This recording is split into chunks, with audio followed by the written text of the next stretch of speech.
present in the nodal centers and the participant here at NITTER. So today we are on the second day, and today's lecture we have MATLAB simulation for fax controller by Anjali ma'am. She's a research scholar here at NITTER, and she is working on fax devices and along with the OpenRT. So the next session you will be seeing on OpenRT also how to validate these models using OpenRT. So now I hand over the session to Anjali Bandakar.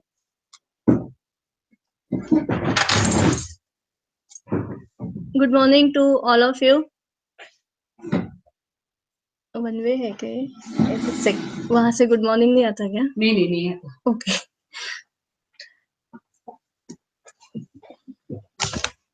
Hello, can you hear me? It's me. It's me. Institute.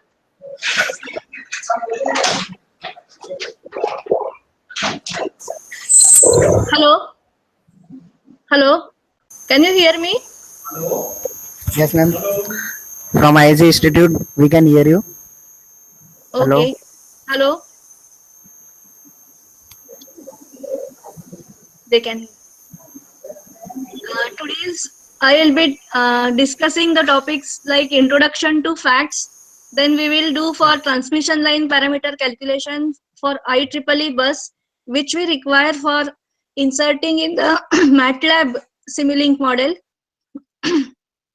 Then we will do the load flow calculation in MATLAB. Then SVC, its introduction, its MATLAB simulation and its characteristics. StatCom and similarly TCSC. Now coming to the present scenario of electrical transmission, as you are all aware that economic development of the country is depicted by the growth in its electric sector. Also per capita energy consumption is one of the indicators of its development.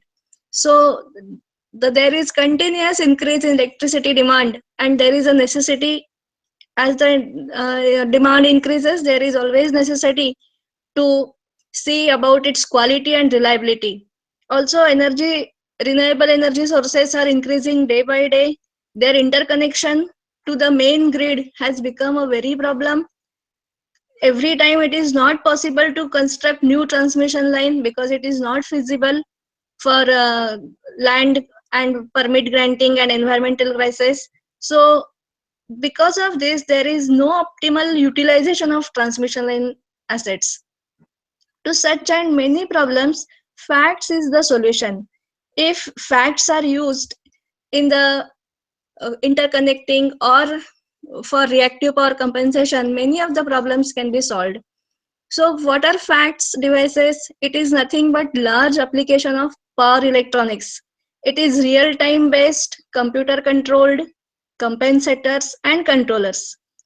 Also, they provide cost-effective, high-tech solution to the power transmission. The era of facts has triggered with the development of new solid-state electrical switching devices. Facts are usually connected on HV side of transmission line. As you know, facts have immense benefits. It controls magnitude and direction of the power flow.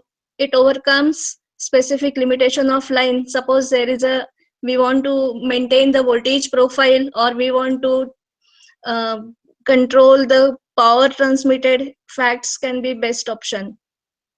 It improves transient stability limit. During dynamic response, you will get with facts good dynamic response. It enhances grid stability. It provides secure line connections. Also, it facilitates interconnection of renewable and distributed generation. Reactive power compensation is the most effective, which can be seen by the facts. It also mitigates subsynchronous resonance, enhances system damping, and reduces instances of blackout or cascading outage. So the principles on which all the facts devices work are shown here. This is the first diagram, shows that power system, that is sending end voltage E1, receiving end voltage E2, shown by the drop or voltage across the transmission line, and this is the current flowing. Current through the transmission line and voltage across the transmission line are parallel or perpendicular to each other. Also, you know that power transmitted through transmission line is product of the sending end voltage, receiving end voltage, angle, sine of angle, and divided by the impedance of the transmission line. So this also reactive power is given by the difference of the voltages multiplied by its sending end voltage and cos of the angle between the sending end and receiving end divided by the x. This you are aware with. Now this is the general representation of power flow transmission line voltages. Now when we want to change power, either reactive or real, facts devices help in this way. That is, suppose you increase the or decrease the impedance of the transmission line, power flow will be controlled. So this principle of changing the impedance is used in TCSC, that is, or impedance type fax devices. Now this is the diagram showing two voltages, that is sending and receiving end. If you increase or if you inject voltage in series with the transmission line, that will increase the current flowing, which will increase the transmitted active power over the line. This principle is used in series connected fax devices, that is SSSC. If sending end voltage and receiving end voltage, either of them is boosted with voltage, if you add voltage, if you boost the voltage at either of the ends of either sending end or receiving end, that will change the magnitude of the voltage, and which will in turn affect reactive power flowing through the line. This principle is used in STATCOM. That is, you can change voltage profile by adding, which will give reactive power flow control. These two principles are used where there is also control of power, active power as well as reactive power. So this principle is used in UPFC. Before going to the actual facts controller, I would like to mention the importance of reactive power in the transmission line. See, these two figures indicate that the horse is pulling the boat in a canal. His objective is to move the boat straightly and smoothly. His objective is as if active power. But since the horse and boat are not in a straight line, the rudder has to support the motion. So that is reactive power. That is, without the help of rudder support, the boat cannot be navigated in a straight line. So that means without this support provided by the rudder is as if reactive power. That means without reactive power, horse cannot pull the boat. That is, there cannot be flow of active power. So reactive power is a must for transmitting active power. Also, there should be proper balance between the active power and reactive power. You know, reactive power flows from higher magnitude to lower magnitude, whereas active power flows from leading angle to lagging angle. So reactive power, which is a part and parcel of transmission, you cannot avoid, but it produces losses, but it is a compulsory, it is a must, it should be in balance, and without which you cannot transmit active power.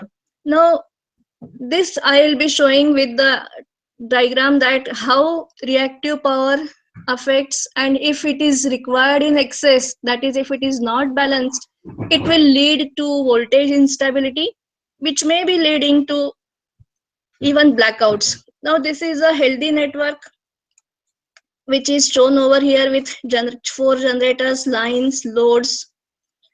Suppose there is a sudden increase in reactive power or sudden increase in the load, and it is also followed by a contingency, like one of the generators is taken out of service.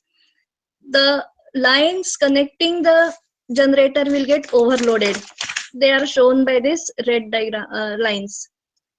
With this overload and with this one of the generator out of service, one of the lines connecting the generator and the load gets disconnected. So this EHV lines, once it is disconnected, the load of this is transferred to the other lines, which get more overloaded because of the reactive power loss occurring in the lines. There is a tremendous overload which will lead to voltages at the buses to a reduced value. The voltage at the buses gets reduced because there is a much drop occurring in the line, and because of that the load connected at the bus gets disconnected as the under voltage relays operate and they disconnect the load. With this disconnection, the system tries to become stabilized. The generators, they generate reactive power controlling their excitation system, and that generated reactive power will now flow through the lines, which will produce again the drop across the lines.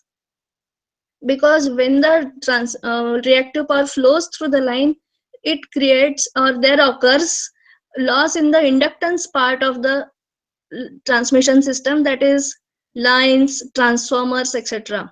So because of this there is a much loss occurring, the lines get still overloaded, and with this the generator 2 that is not able to generate the required amount of reactive power because it hits its uh, field excitation or field current limit, and at the reduced voltage armature current increases, which further limits its reactive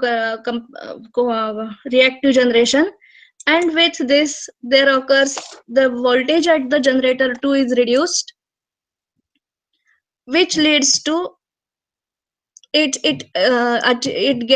its limit, and the um, reactive power, its share is transferred to the next generator, which also has its limit, and again with this there is a cascading, all the generators get tripped and the load becomes tripped and there is a complete blackout. This was the same scenario which we have experienced in 2012, where most of the north 22 states from the north India are black. There was blackout. Even some 300 million and 620 million people were uh, affected. This was only due to the same reasons that we have discussed now. That is, one of the lines was stripped, one of the generator was stripped, the other were overloaded, and one by one all the generators, they were tripped. So if there would have been facts, or facts is the solution for tripping or avoiding such blackouts.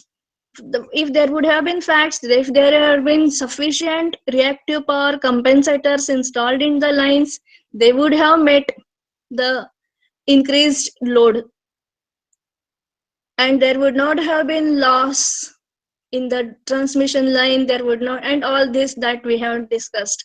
So facts controllers are basically classified as variable impedance type, and other is variable voltage source converter type. In variable impedance, we have SVC, that is static VR compensators, which include, depending on the um, conventional components used, they are classified, that is they can, but conventional components like inductance and capacitor banks are used, but they are many times controlled by uh, semiconductor devices. They are in many places, even they are right now installed with mechanical switches, but mechanical switches has got its own disadvantages like speed and repeatability, which can be overcome by the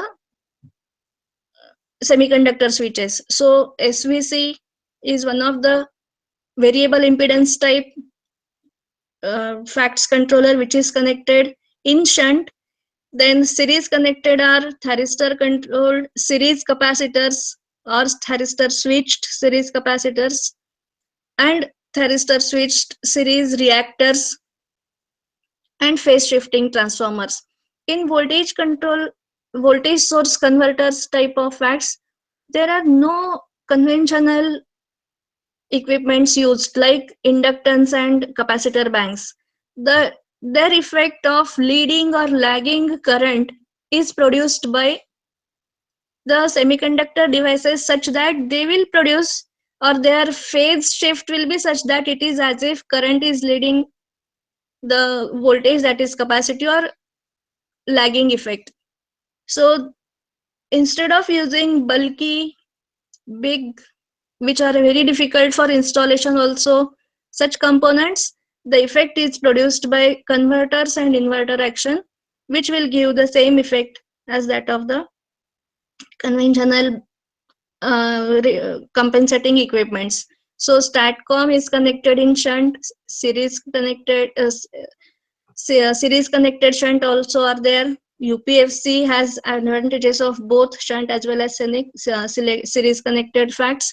And IPFC, it is a series connected voltage source converter. So again here I have shown the classification according to the type of connection. Now we will come to the actual transmission lines and how their simulation is done in the MATLAB and their uh, load flow calculation. Now when you search for any data for IEEE standard bus, suppose you type on Google datasheet for IEEE 5 bus network or IEEE 14 bus, whatever you want. So when you type that and when you get in the datasheet resistance, reactance and susceptance in per unit value, that is datasheet of IEEE standard bus includes resistance, reactance and susceptance in per unit value. But in Simulink model, these values need to be transferred in actual values. And values are also of resistance. Instead of reactance, it is inductance. Instead of susceptance, it is capacitance.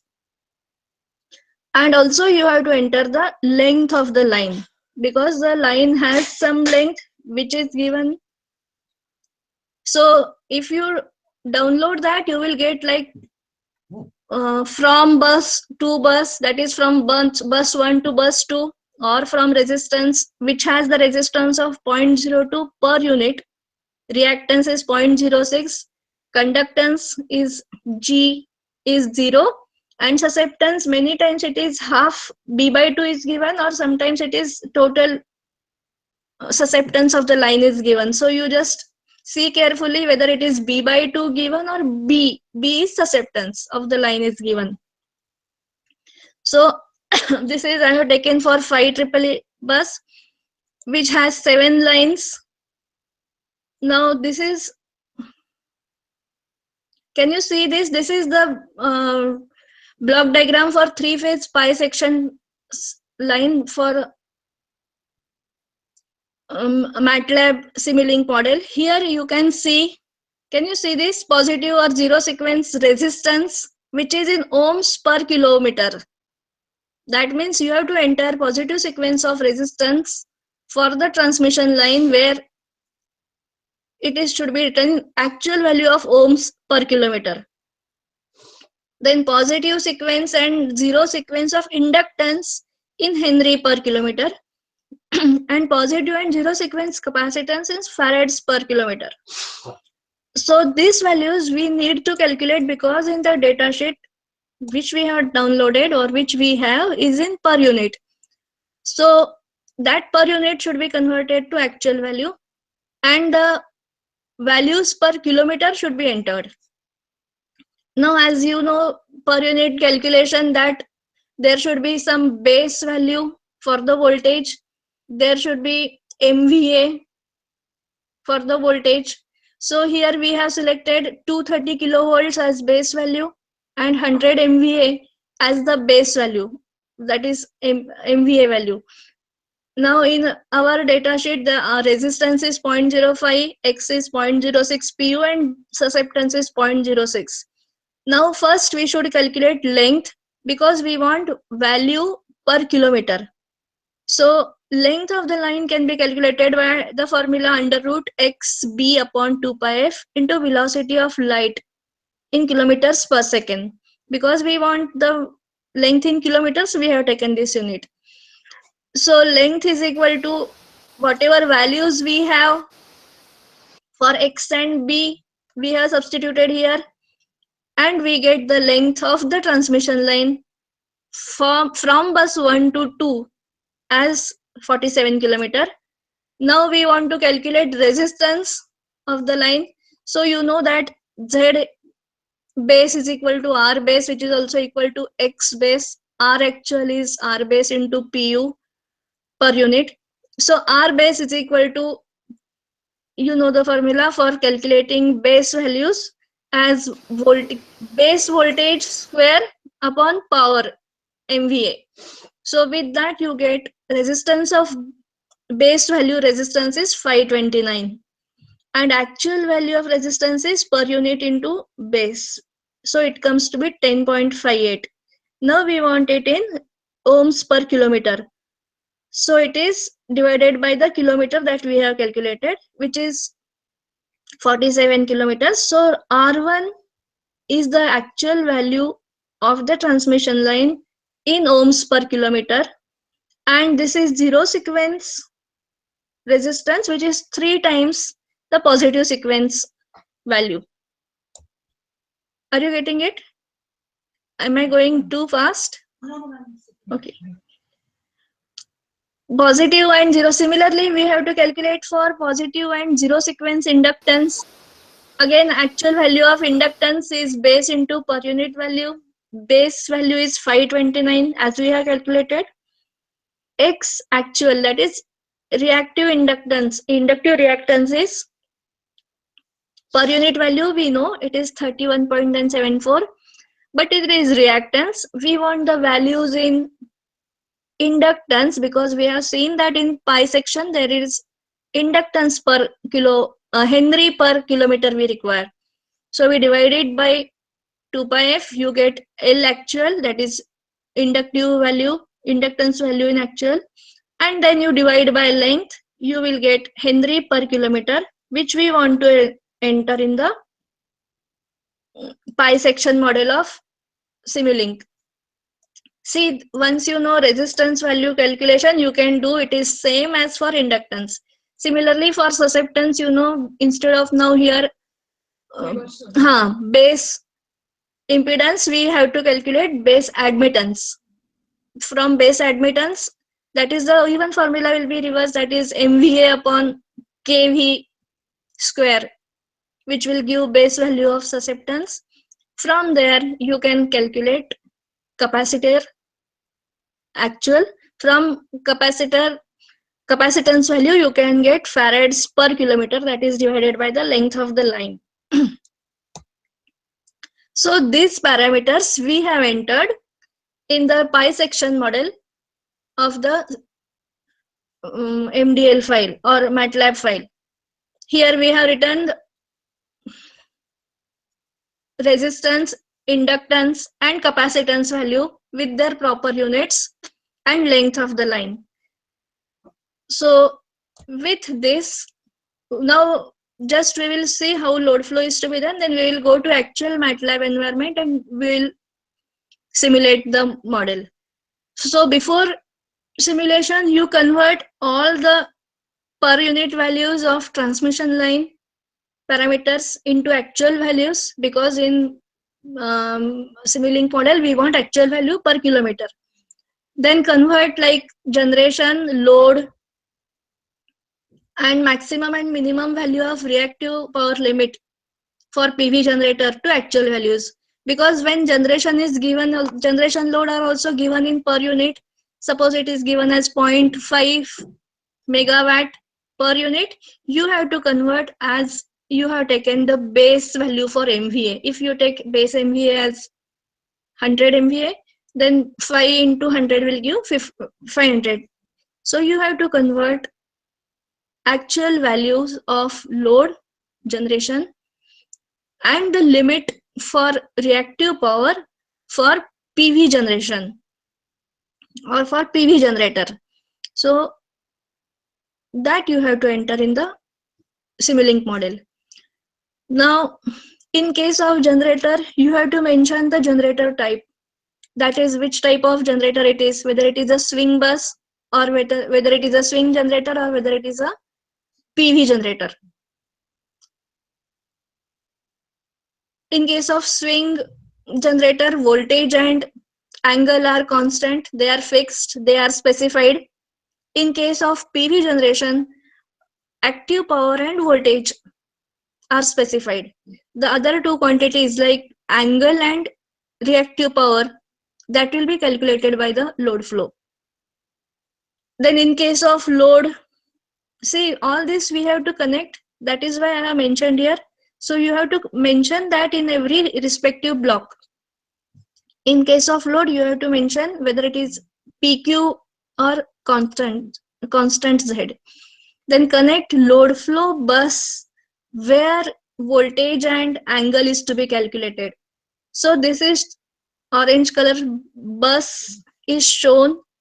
This will, when you connect in the this in the model, this will give the indication that you have to calculate the load flow at this particular point. And once the load flow is calculated, the values of the voltage, this is the value of voltage, and at what angle it is shown. This 0.9842 is voltage after load flow calculation, and this is the angle at which this voltage is there. So it is given. This is the location. This is the base voltage that we have entered. Report of the load flow is available. We will see that also, which will give how much iterations it has taken and how it is completed. So before going to MATLAB model, I am showing you this is the generator. These are the two generators, orange color. These are the green color loads. These are the transmission lines. All the parameters entered here are as per the calculation that we have discussed. This black indicates VI measurement. That is what is the measurement at this particular bus, and that you can see voltage and current measurement in a scope. Now we will go to MATLAB environment where this model is built. Here, can you see this?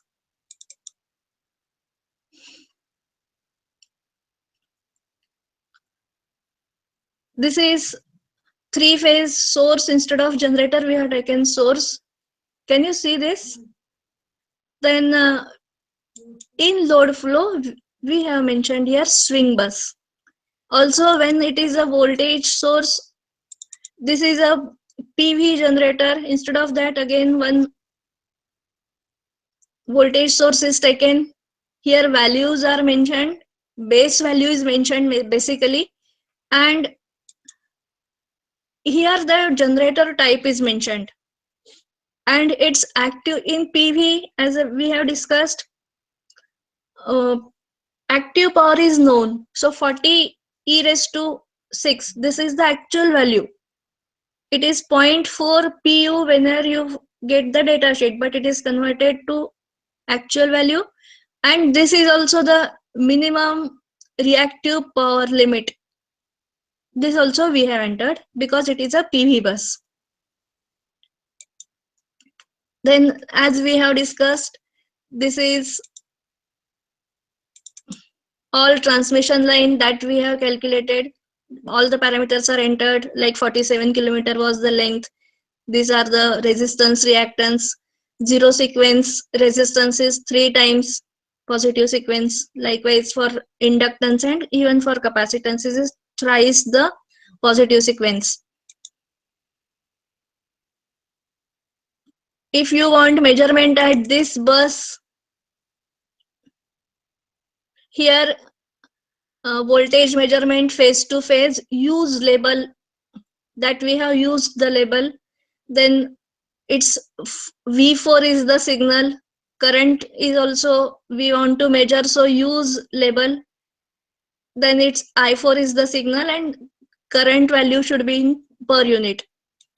So with this, then we have taken one power GUI which will connect the Simulink blocks and the sim power system blocks, and this will give the load flow. When you double click this,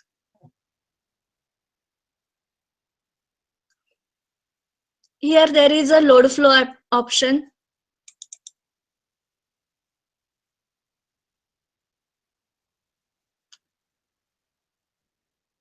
It is processing.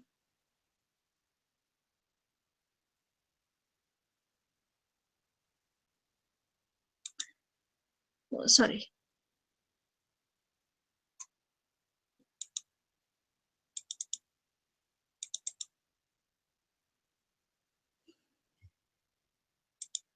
Now this is the, here you can see compute.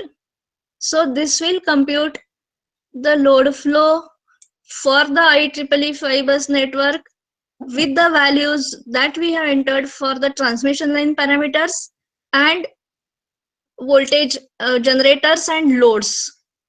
So once you compute and then you say apply, apply will be apply will make all it will reflect it, the values of voltage and angles will be reflected on the load flow buses. Okay, then here it calculates the power, that is first generator which we have defined as swing has generated 131 active power in megawatts and reactive power of 90.97 megawatt MVAR. Likewise, it has calculated all the generation and loads at the buses and the angles. These are the angles at various buses. So bus 1 has angle which is the swing bus, which we have specified as 1.06 because it is a swing bus. It is the angle is at 0. Then at PV bus, this is the calculated voltage and this is the angle. And if you want report of this, you can take its report in some other file and save that report. Now I have saved it. I am saving it on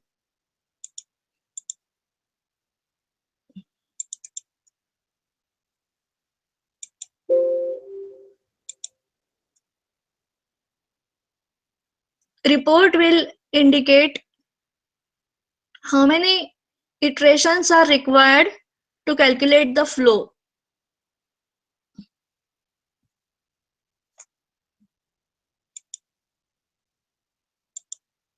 And what are the total losses occurring in the transmission line, and everything will be included in the report.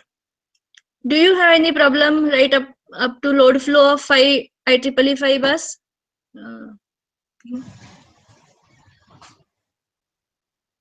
All centers?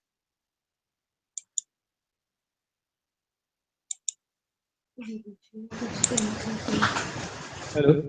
Huh? Ma'am, in swing bus, it is showing 1.06. Generally, 1 at an angle 0 is voltage.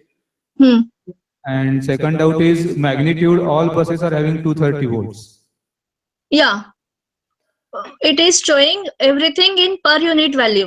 because we have specified as base value as 230 volts, and we have used the labels which should indicate that it should be in per unit, so it is not showing the actual value.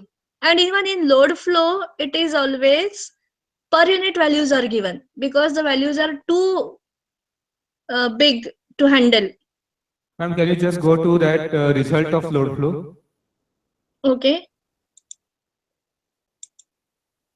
Yeah. Yes. Here in voltage kV, all are shown as 230 volts. This is we have entered. This is Okay. we have entered as base values, Values. and Okay. these are the calculated values. Okay. Huh? That V reference is 1.06.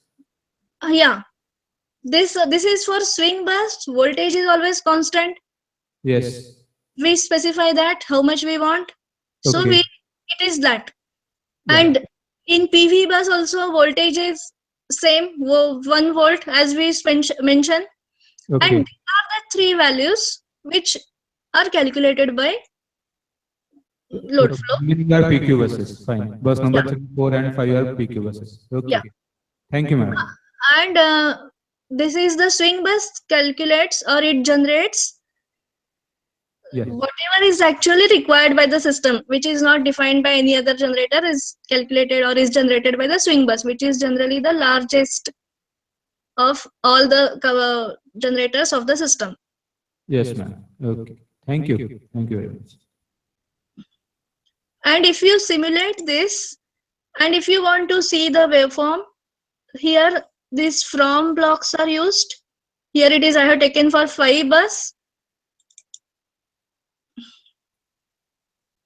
That will give the value for, see here I have taken infinite time. So because of that, you can see the continuously the waveforms. If I take for few seconds, it will show you 3-phase voltage in PU value and whatever current is at that bus in PU values, because we have specified volt in the VI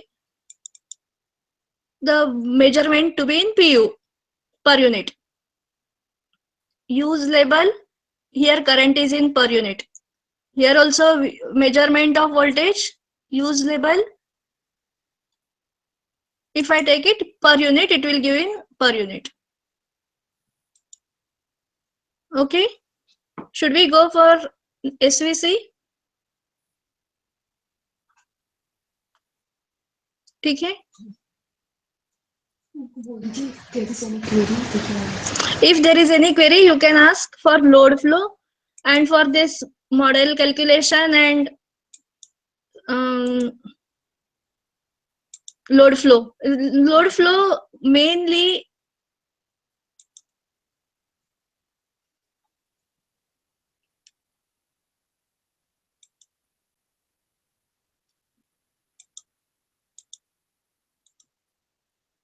coming back to our presentation. This we have done. Errors that are occur in load flow are usually model should contain at least one swing bus. That is very general. That is, if there is no swing bus, you will not get load flow. It is so you should check every generator type. There is a one uh, parameter for generator type which where we have entered swing bus and PV bus, that you should check. That will give, if you correct that, you will, this error will be eliminated. Or sometimes it finds that load flow does not converge in whatever iterations you have mentioned, it does not converge. In that case, you have to check all the parameters of transmission lines, even for parameters for active reactive power and its limit. It is because in no, load flow is calculated by the MATLAB by Newton-Raphson method.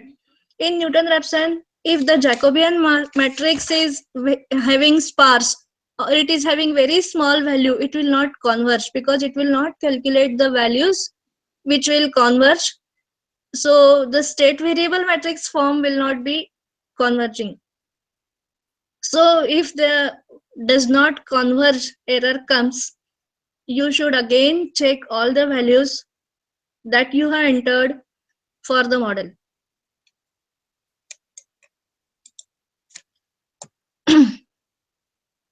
Okay, should we go for SVC?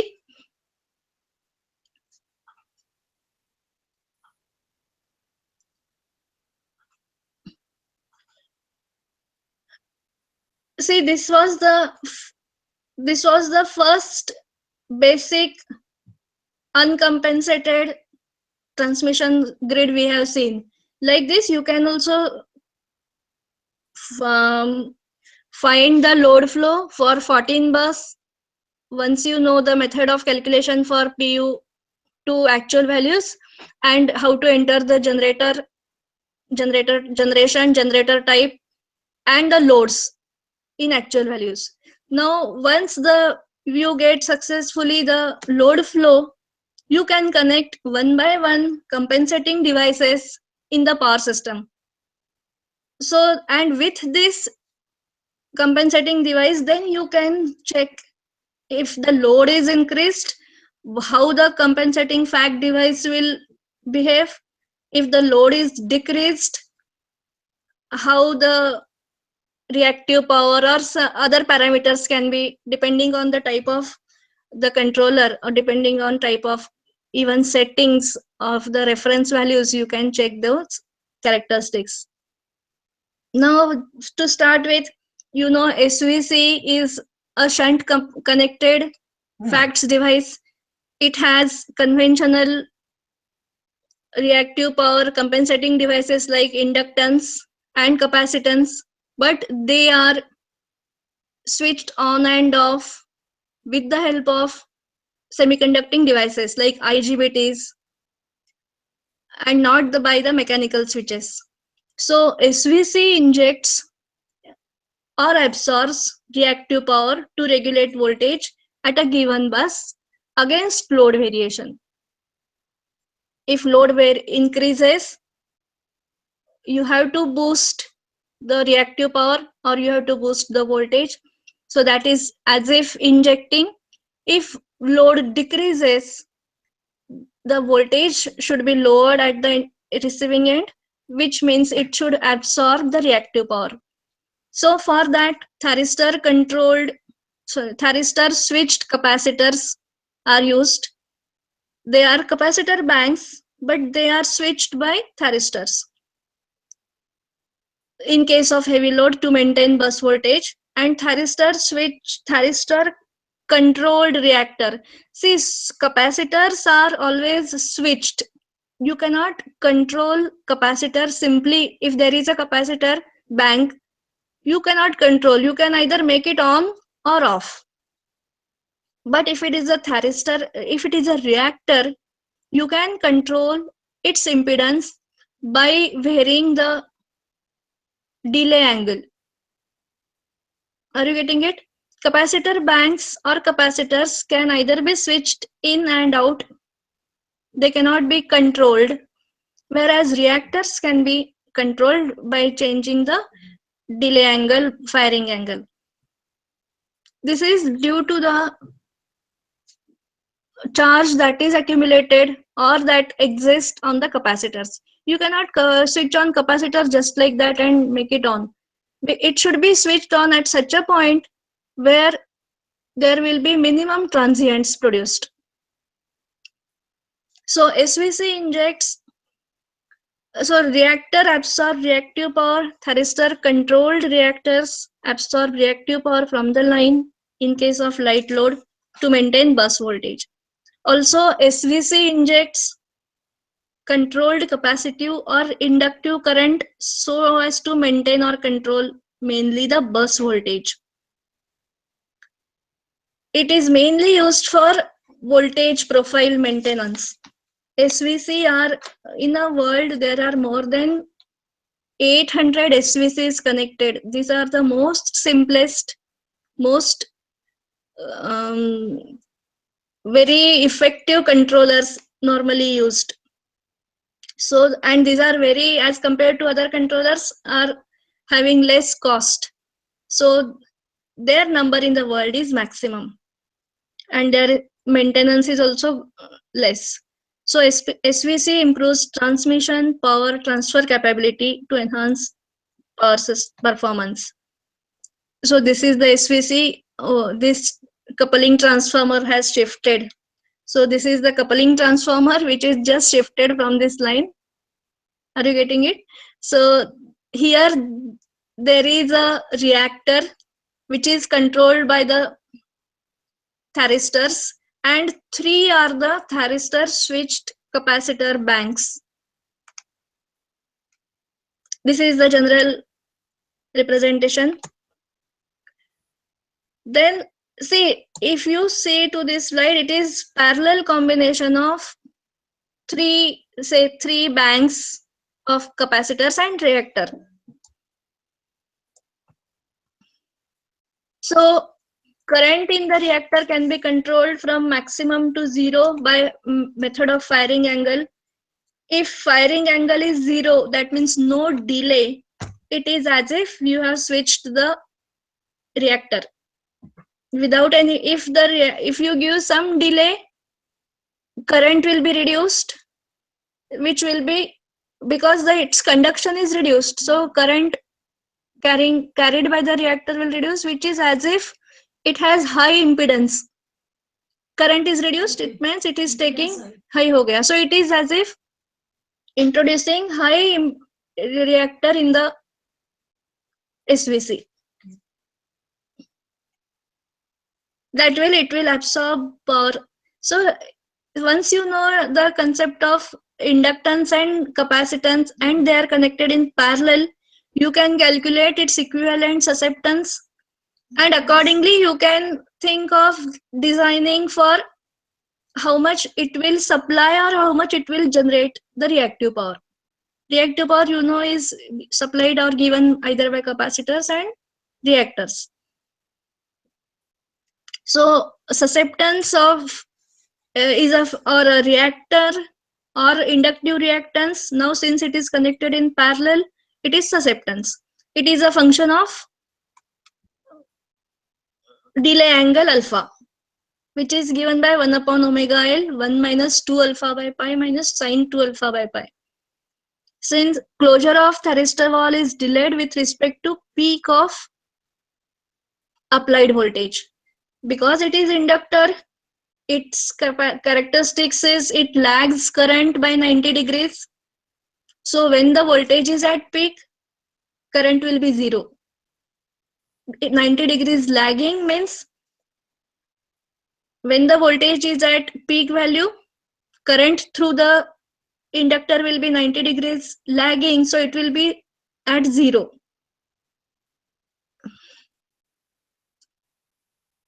So amplitude of fundamental reactor current will be given by voltage upon the impedance of the reactor, or you can say susceptance, voltage into susceptance. Firing angle control is not applicable in case of capacitor, as we have discussed. It should be switched on, capacitor bank should be switched on and off when there is minimum transient, or in other case you can say minimum voltage across the switches means semiconductor devices. So TC thyristor switched capacitor represents simple capacitive admittance which is either connected or disconnected. Now this is the general controller used in SVC, that is, this represents the power system. It is high voltage side, primary side. Step down transformer is used. This is the secondary side. From primary side, voltage measurements are done because we want to control the primary voltage basically. That is compared with reference. The error is given and it is voltage regulator. Voltage regulator will calculate how much susceptance is required to provide the necessary voltage. That susceptance, which components will, because we have 3 capacitor banks and 1 reactor, so which component should be made on and off, to meet this susceptance. Accordingly, it will give pulses to the capacitor and firing angle to the reactor. And with the help of PLL blocks, which synchronizes with the, which give the pulses so as the voltage output will be synchronized with the line, it gives pulses to the switch capacitor, to switch the capacitor, and firing angle to give the firing delay to the reactor. So it is very simple. Voltage measurement is done. It is compared with reference. How much voltage is to be supplied by SVC is calculated. How much should be the susceptance to provide that much voltage, that is calculated.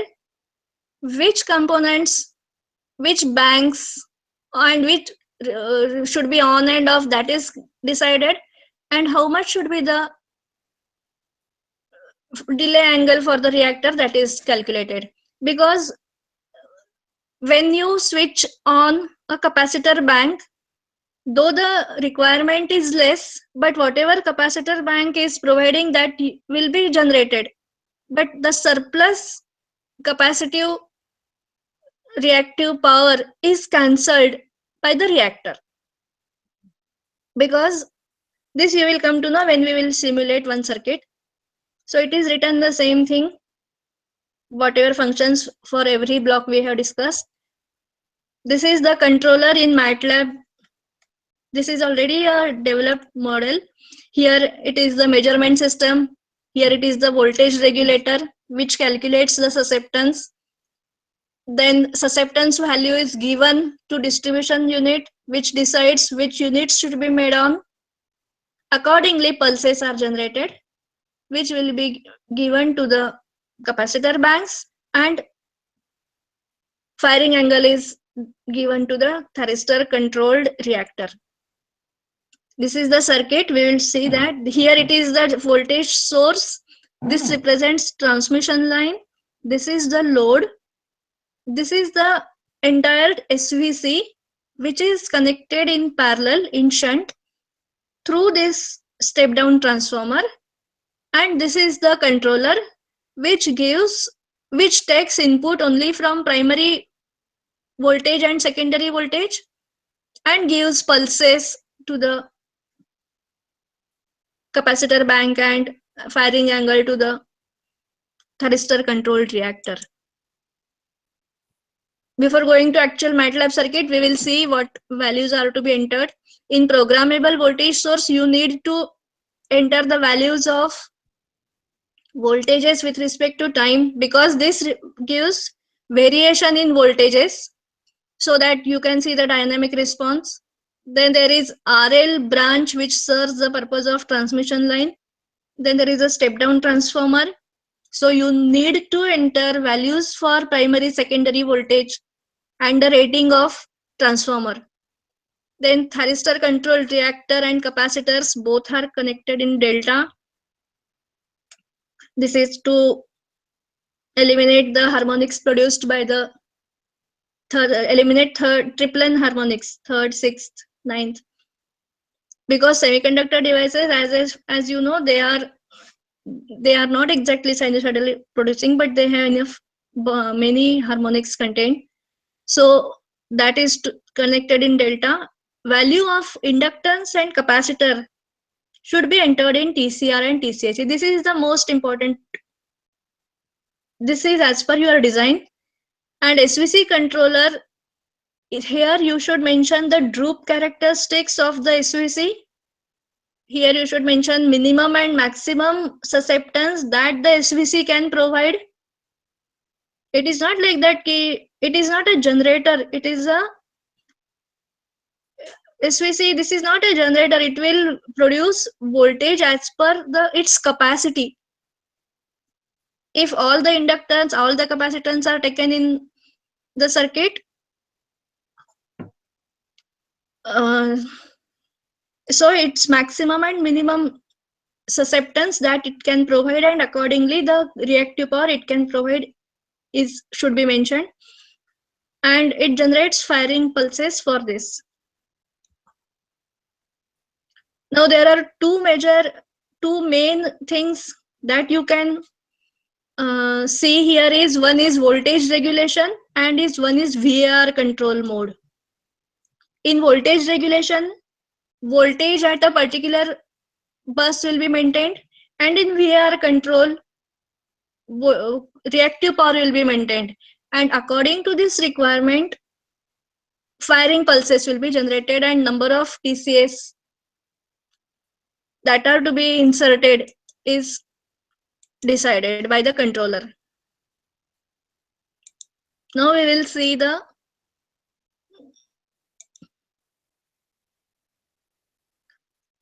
here this is the programmable voltage calculator. Here you need to enter the values for voltage at particular time, amplitude say 1 amplitude at 0, then 1.05025 amplitude is at 0.1, 0.93 is at 0.4 and 1 as again 0.7 value. This is the time, this is the amplitude. ये time पे इतना value चाहिए, like that is okay. Here this is capacitor value, inductance value. Here it is inductance value because it is TCR, so that you should mention. Here it is capacitor value that you should mention as per the design. This is the controller. In controller, you have two modes. One is voltage regulation, other is VAR control. That is reactive power. That is, this will give constant reactive power, and voltage regulation will provide you constant voltage, whatever you have mentioned reference. Droop characteristics should be mentioned, and here it is the minimum and maximum primary susceptance that can be provided by the SVC that you should mention. Okay. Now once we enter these values, remaining values like transmission line parameters, that all you know, that must be entered. This is the diagram showing primary voltage, current, reactive power that is supplied. Since we are operating it in V voltage regulation, so measured value and reference value. This is the angle because thyristor controlled reactor, the reactance is controlled by the firing angle, that is alpha, and number of thyristor switched capacitors. You know that capacitor banks are either switched on or switched off. So as per the voltage programmable voltage calculator, programmable voltage source, the voltage is increased at 0.1. So this this is yellow line indicates voltage output of the programmable voltage source, which is higher than the reference. This indicates reference line. So when the voltage rises, reactor should absorb the power. So here this is alpha, that is for reactor, that is thyristor controlled reactor. So alpha is near to 144, like that. And here it is number of thyristor switched capacitors. Since voltage is increased, we do not require capacitor in the circuit. So capacitors are out of, or they are not connected. It is the reactor which is only controlling the voltage. So how it controls voltage? By absorbing the reactive power. This reactive power is negative, which is being absorbed by the thyristor controlled reactor. Then at this instant, the programmable voltage generator or source has voltage is reduced. Since voltage is reduced, it must be boosted. So capacitors banks should be made on. So how much capacitor banks are required? They are taken in the circuit one by one. So first, second, and third. With this capacitor banks, the reactive power that is supplied to the grid has increased. So this is shown by this. Again, voltage is increased. Voltage increase, voltage given by the source is increased. So it should be brought to the reference. That can be done by disconnecting the capacitors and introducing reactor in the circuit. So with that, again, you will get the value as per the reference. Are you following this? Yeah. उनका response चाहिए. Are you following?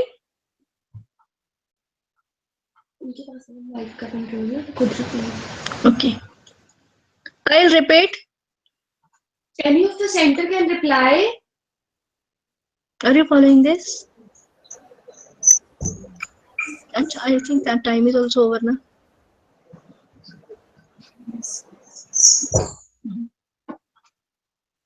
ठीक है ना?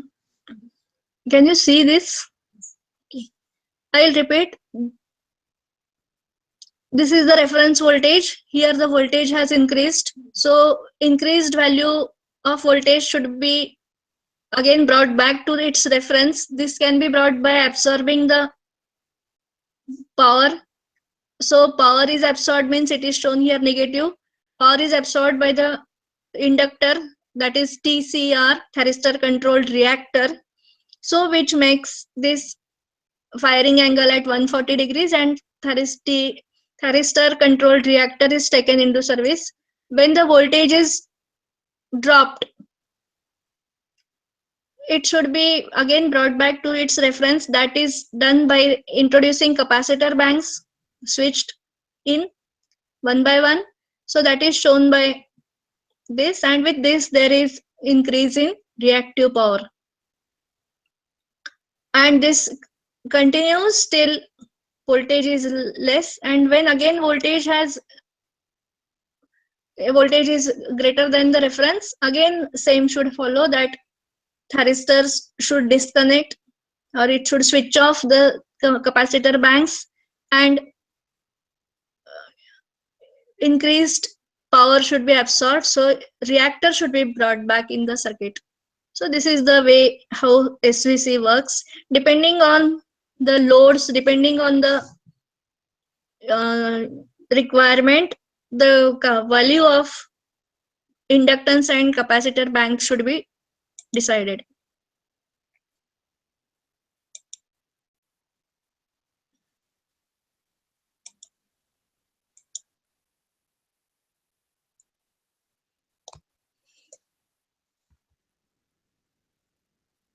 Is a fix, when it is operating at fixed VAR, it is very true that voltage or voltage should be such that it should provide fixed reactive power.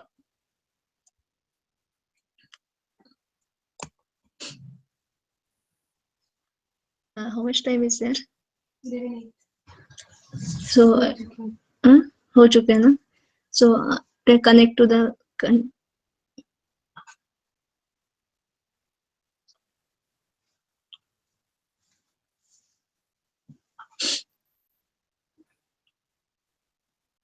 Hello? Do you have any problem? Are you following this? PVP Siddhartha Institute.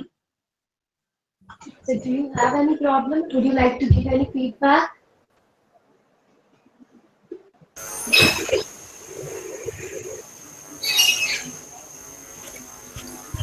It's IEP. There is no problem, ma'am. No. Okay.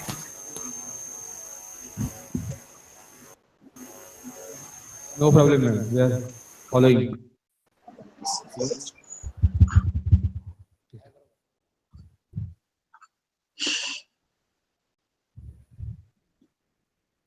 CV Raman,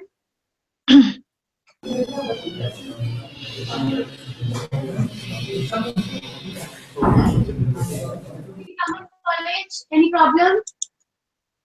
Do you have any query? Would you like to give any feedback?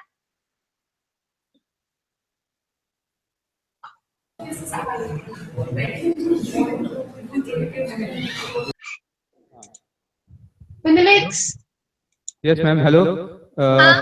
Whether the model is available as demo or whether you are going to make it available later on. Model is available in MATLAB Simulink demos. Okay. You should see the detailed model. Okay. Okay. Detailed model of SVC. SVC, all facts are there. This is just to refer you or give guidance for developing your own controller, say for 5EEE, IEEE 5 bus. Yes.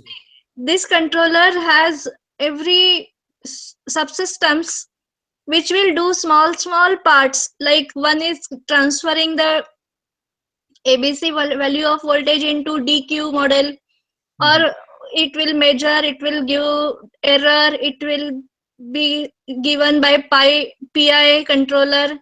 So you take one by one small subsystems and go step by step, so that you will be able to develop your own controller for your own grade, for your own other network other than whatever is given here.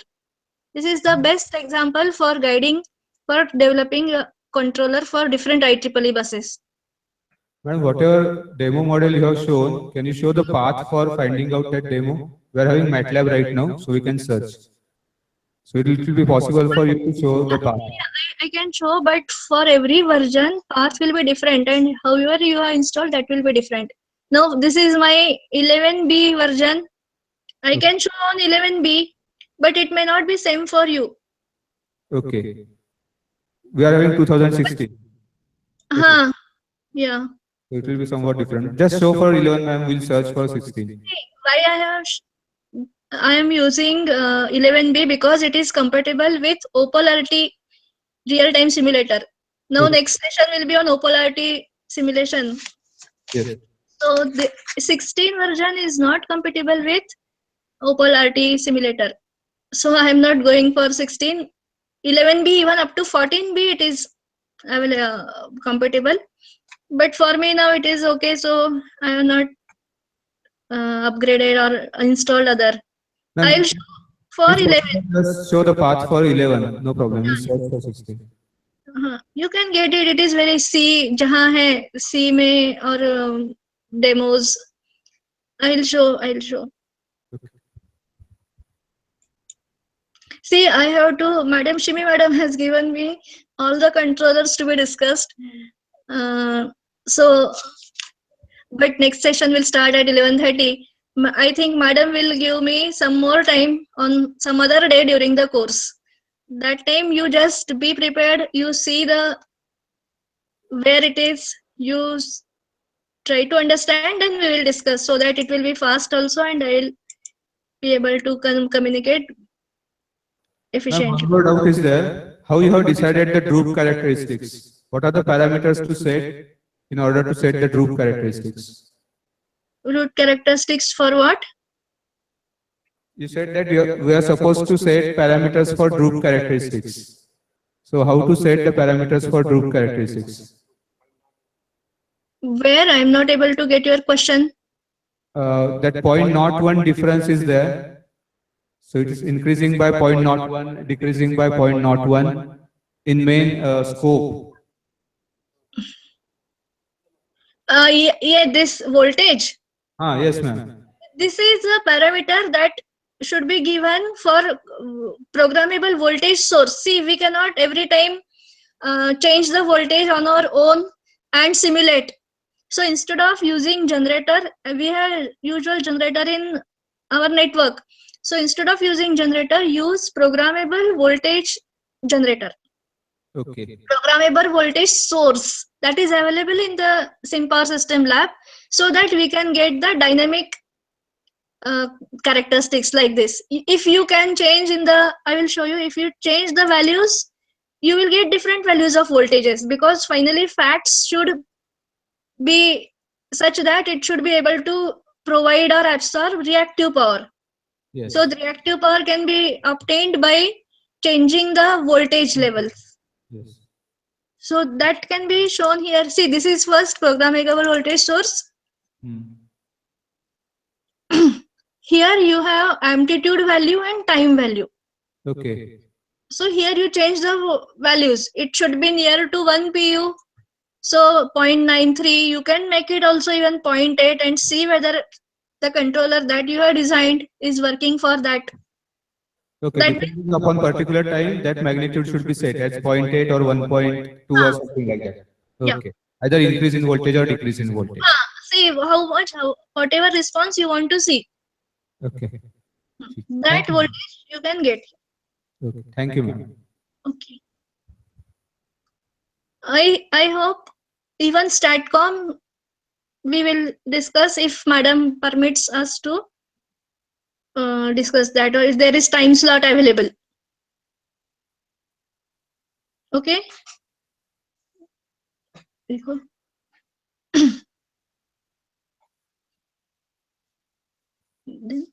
खत्म कैसे करना? Okay. Okay. We will have a tea break of now 10 minutes, and we will be back by 11:30, because other session will start sharp at 11:30. Okay. इनको okay तो सुनने दो. Sir ऊपर आके college से नहीं है तो भी ठीक है sir. Over. Thank you. Done किया? तुम अपने अनाउंस कर दी टी ब्रेक को 15 Yeah.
मैं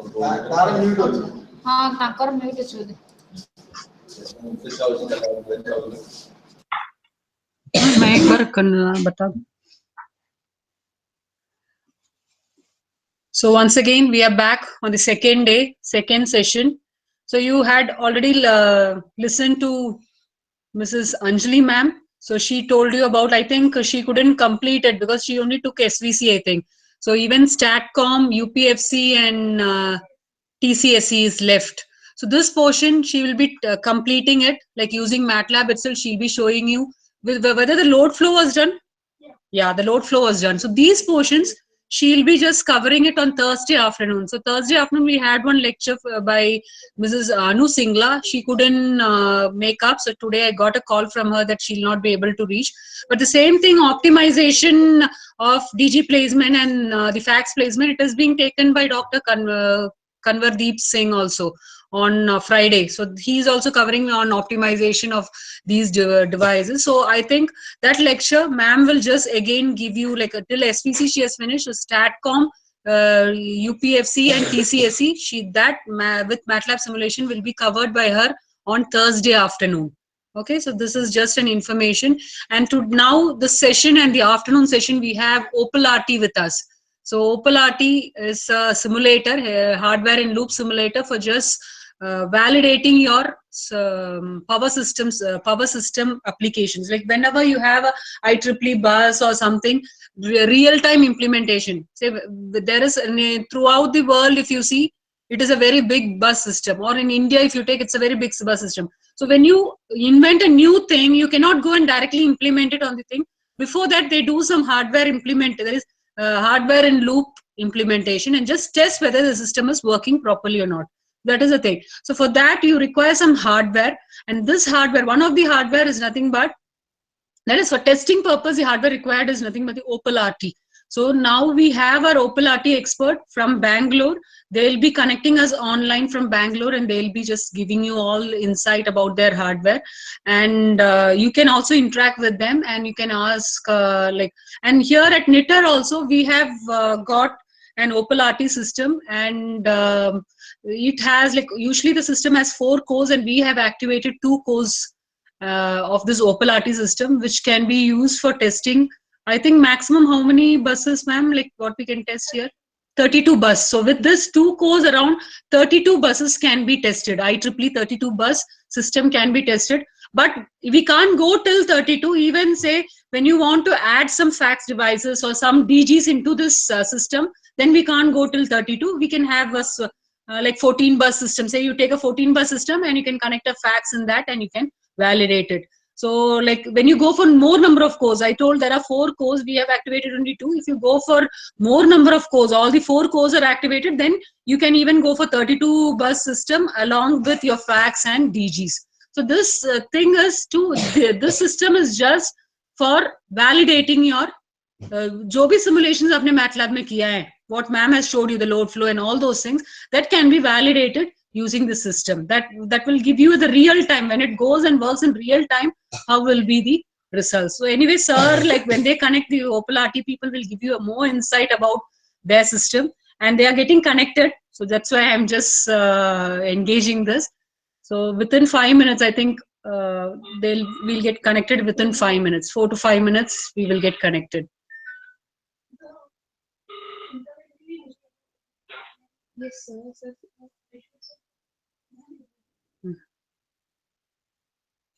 सर आप मुझे टीम में बता दीजिए, मैं आपको फिर से कर देती हूँ.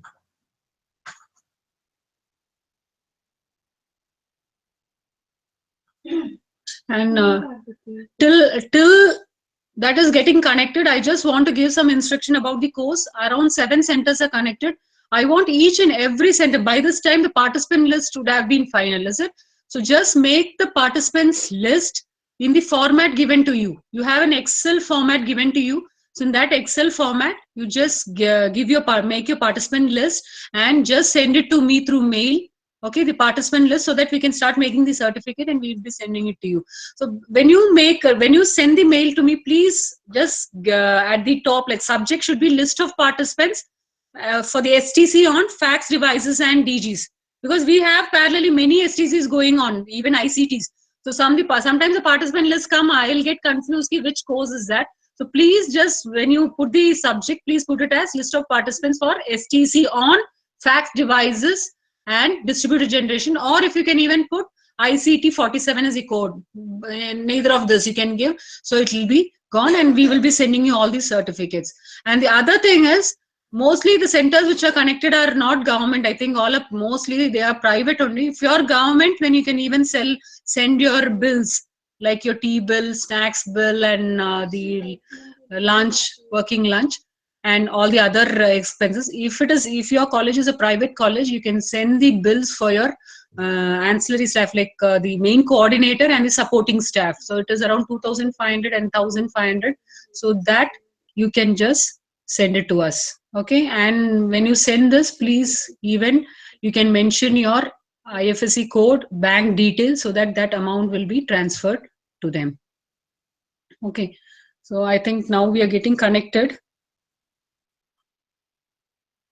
Internet.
We are getting little late. We are very sorry for it. Actually, we are connecting the system to Bangalore. We have already had a test connection, and that was okay. But today, I don't know what is the problem there. Yeah.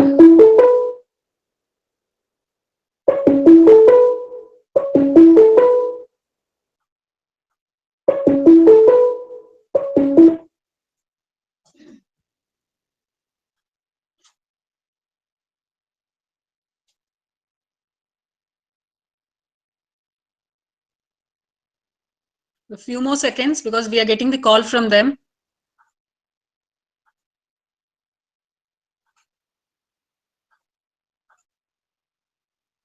Hello sir, आपको जो हमारे यहाँ से ring आई है वो zone गई है sir. I just call you. Phone काट देते हैं ना, तो सुनते ही नहीं बात कभी। बोलो, स्टार्टिंग में बोलो कि please sir don't cut the phone, I will just give you the instruction. दीजिए।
ನಾನು ತರ್ತೀವಿ ಮಾಡೆಲ್ ಬಗ್ಗೆ ತಲೆ ಕೆಡ್ಸ್ಕೊಂಬೇಡಿ ನೀವು.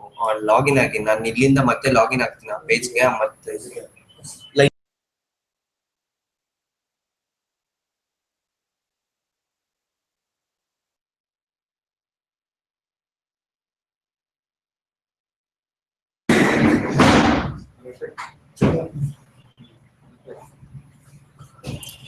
ಕಲ್ತಿ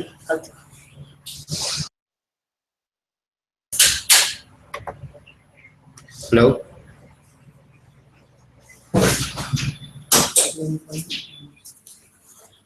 Hello, is the screen visible, ma'am?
ID देंगे और कनेक्ट चेक कर जाना है, लंच के पहले चेक करके जाओ। सो लाइक यहाँ आप अभी कनेक्ट कर लो, मैं बता देती हूँ।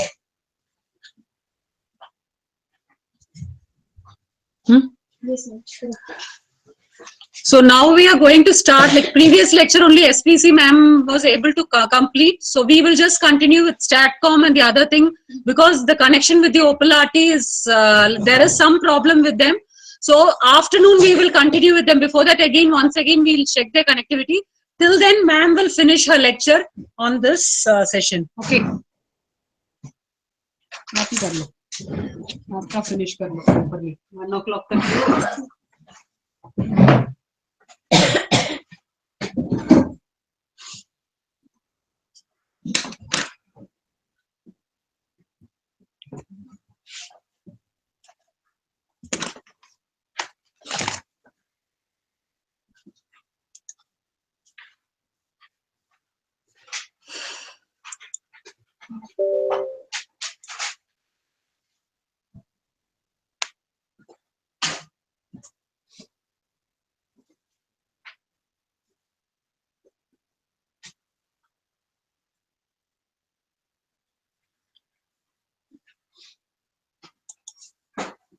I think before closing our first session, one of the participant has query how to go up to the demo problems. I think that time I have not shown the path, but for 11B, if you go to the start of this MATLAB, then demos, then here sim power system.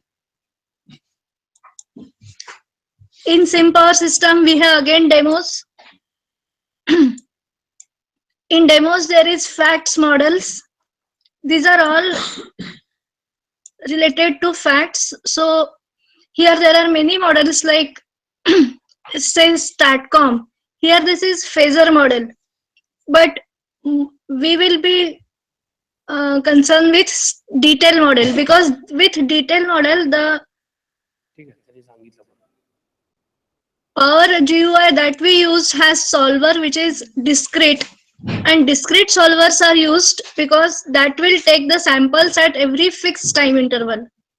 So detail model we will select, that will give, like here there are SVC which we have discussed detail model, then TCSC detail model, UPFC detail model.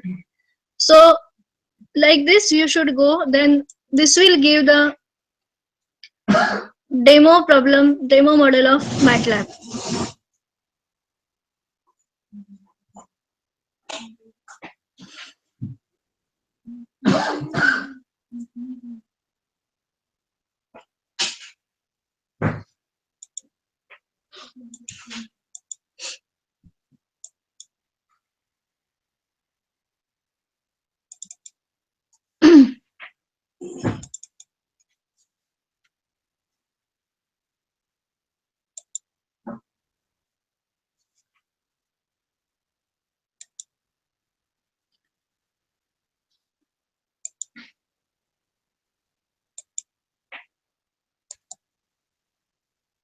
Now the second very most important device is StatCom. That is, it is a static compensation for VAR compensator. It is exactly like whatever we have rotating synchronous machine provides. That is, in a synchronous machine which we have studied earlier, or which are normally used, the excitation control produces leading or lagging current to maintain specific parameter of the line. That is, if load has increased, voltage drops down. If the excitation control behaves as if it is a capacitive, that is, it provides leading VAR, so which makes the voltage again maintain constant. So exactly same characteristics are that of StatCom, but instead of conventional rotating machine or conventional inductance and capacitor banks, thanks. they are in STATCOM, the semiconductor devices produce the same effect, that is lagging and leading. Just a minute.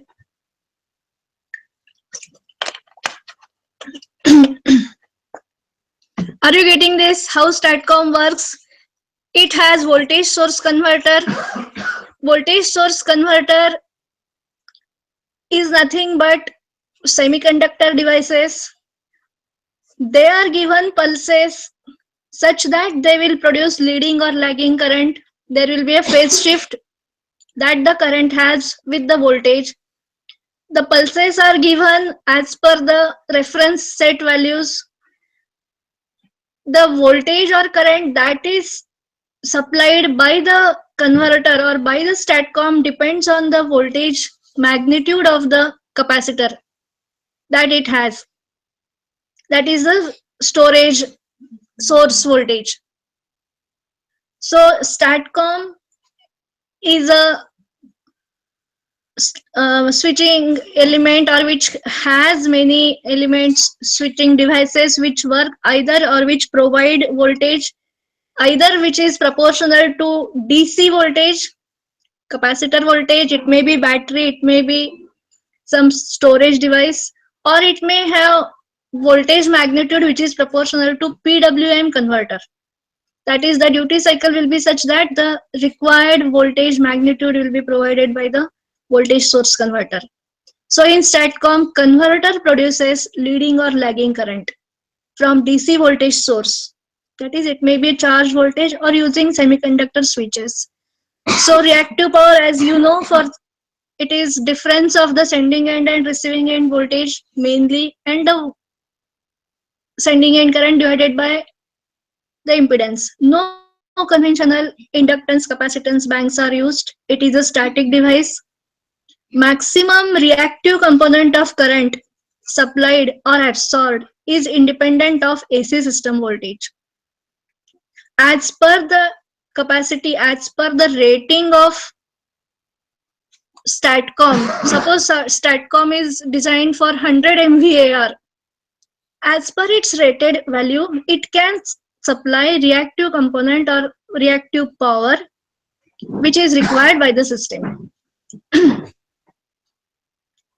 So if the voltage supplied by the STATCOM is such that it is less than or it is less than the AC system or the grid system, it is as if providing lagging current, or it will absorb the reactive power. If the voltage produced or voltage supplied by the STATCOM is such that it is greater than the AC system or the grid system, it is as if leading VAR is produced. That is, the function of rotating synchronous machine can be done with the static converter, that of supplying lagging or leading in VAR. That is only by changing the phase shift or by changing the delay angle we can provide leading or lagging VAR. Is it clear to you? Monica, center से connect करो तो. मैं वो already खुद mic on करेंगे if they have anything ना. Okay. Otherwise you can call the name of the center. पूछो तो. Are you following? Have you followed the basic concept of STATCOM? IC Greater Noida, IC Greater Noida.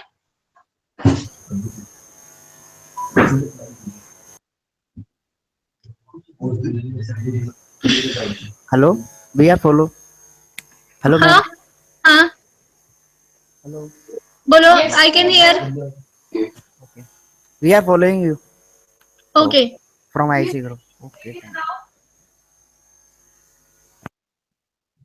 Okay, so just I'll brief again. STATCOM is a static device. It has the capability of producing lagging as well as leading VAR, and that is only possible because of the switching of the switch semiconductor devices which produce the phase shift.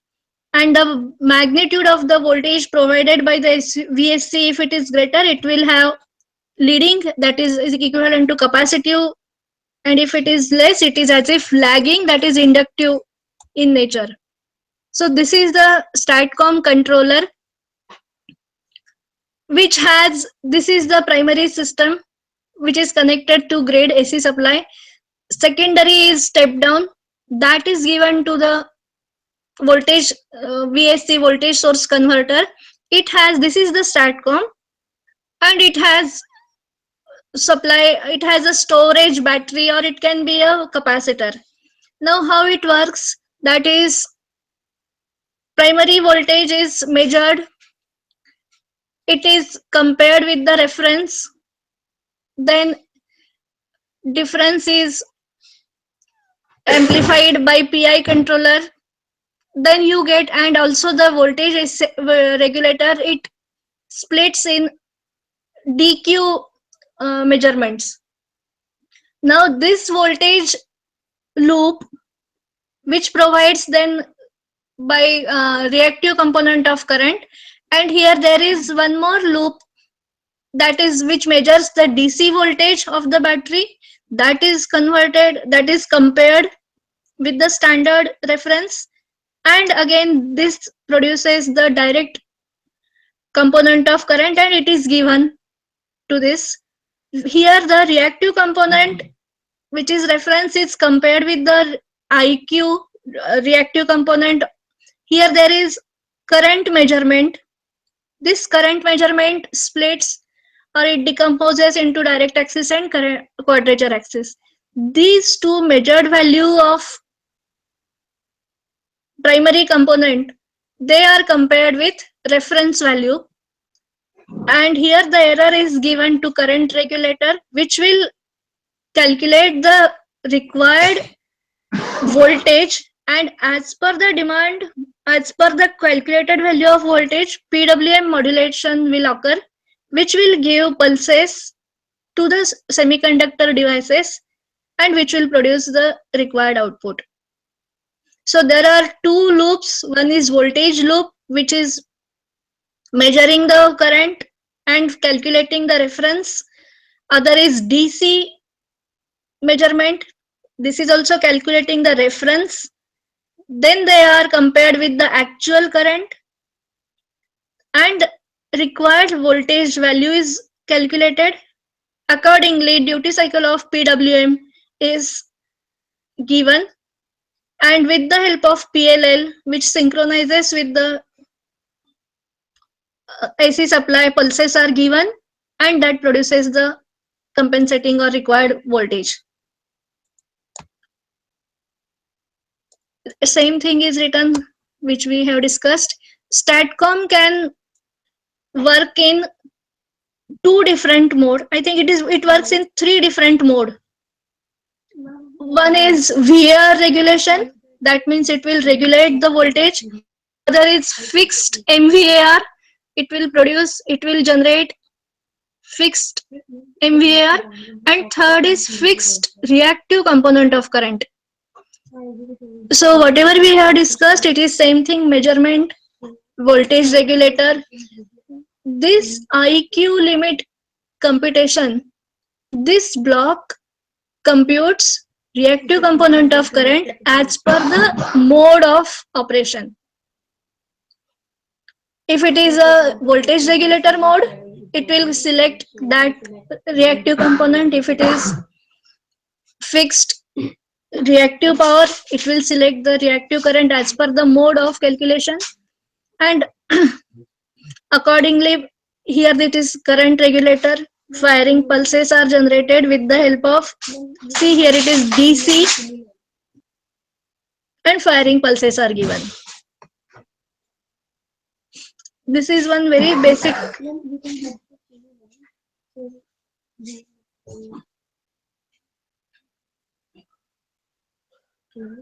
See how STATCOM works in capacitive or inductive mode, that is written over here.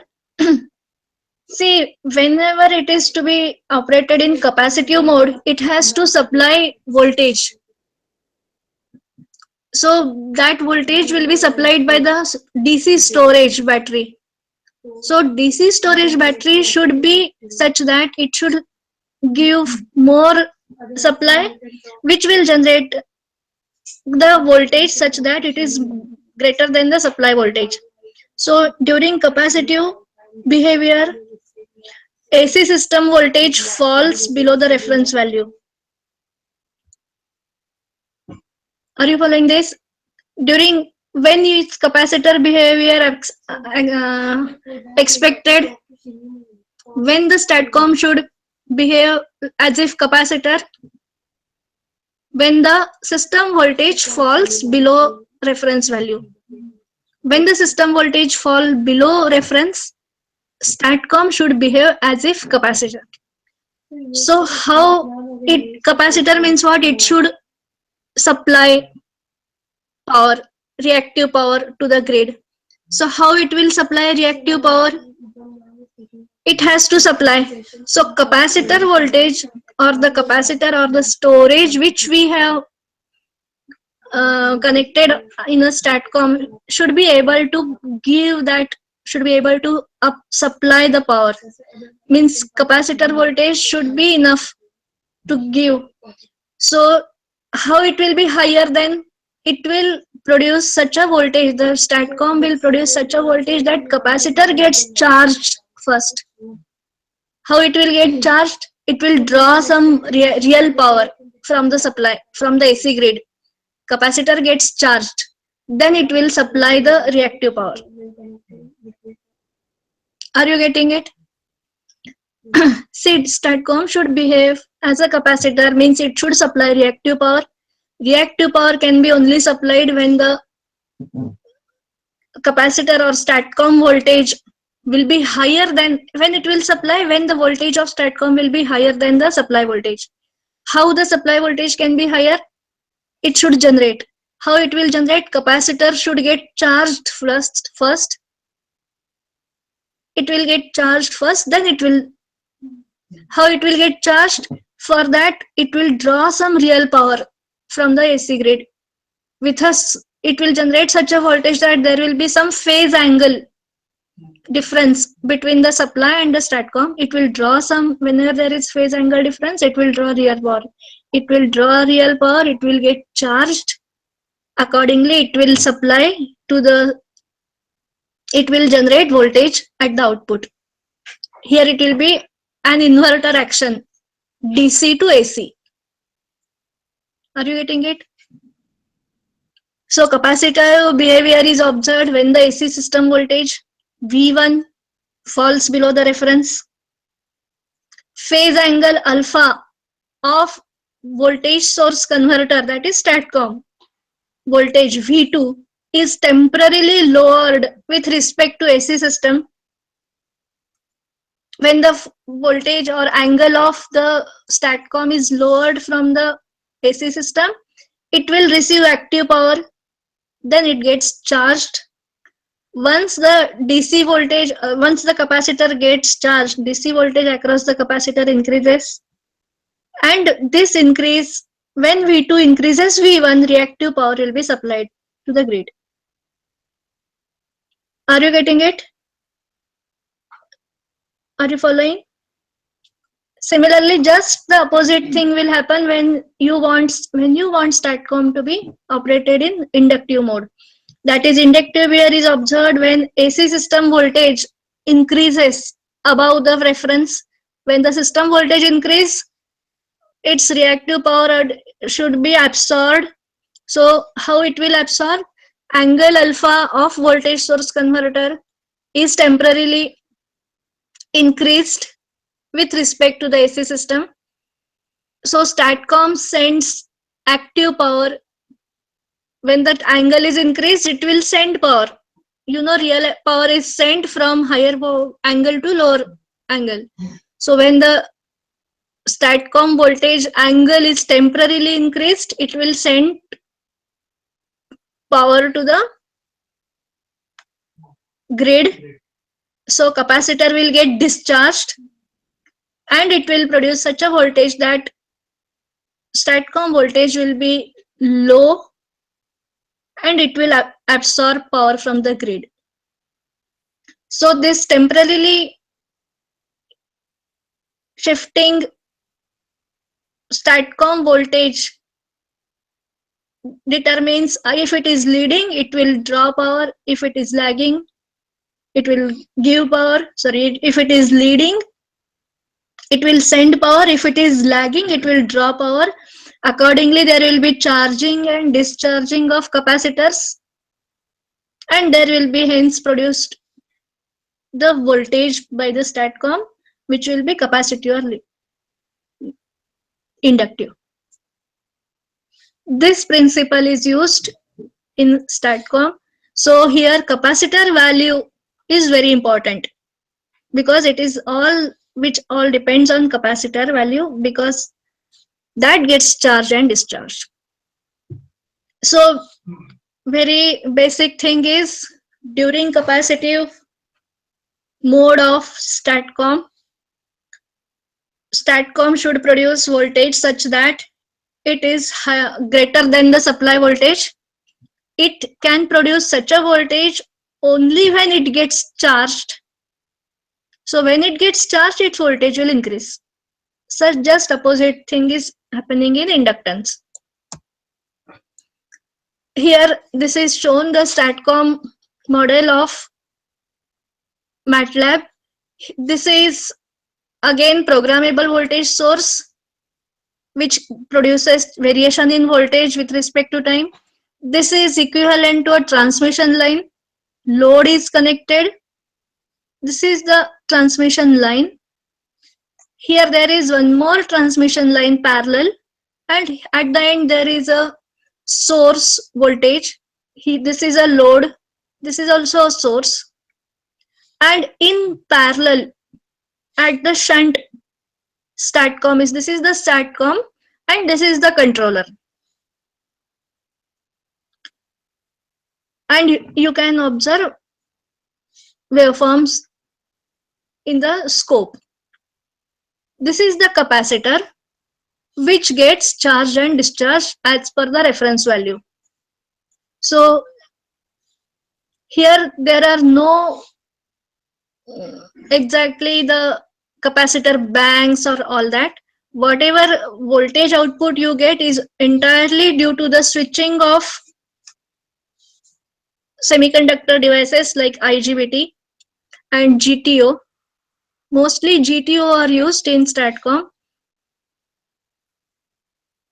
Here for the controller, inputs are the bus voltages where the STATCOM is connected, so that you will get the primary voltage, secondary voltage, and the measurement of DC voltage. This multimeter gives the measurement of the DC voltage of the capacitor, because capacitor voltage is also required in order to send or in order to make this inverter for inverter action. STATCOM operates in 3 modes, that is voltage regulation, VAR control, and VAR control with fixed reactive component of current.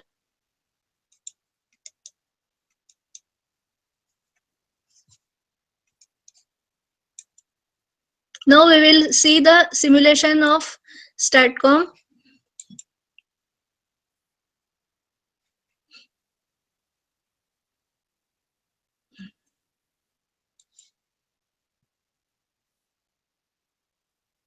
See, this is, I have opened phasor model. We do not want to, we will see for detail model.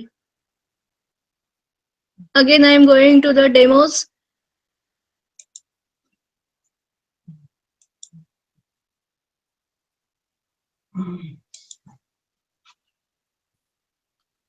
I think you have understood how the parameters are to be entered. We have seen in the first lecture all the parameters. Now in the controller we will select which type of mode of operation we will select. That is voltage regulation, VAR control, or VAR control for fixed reactive component of current. First we will see voltage regulation.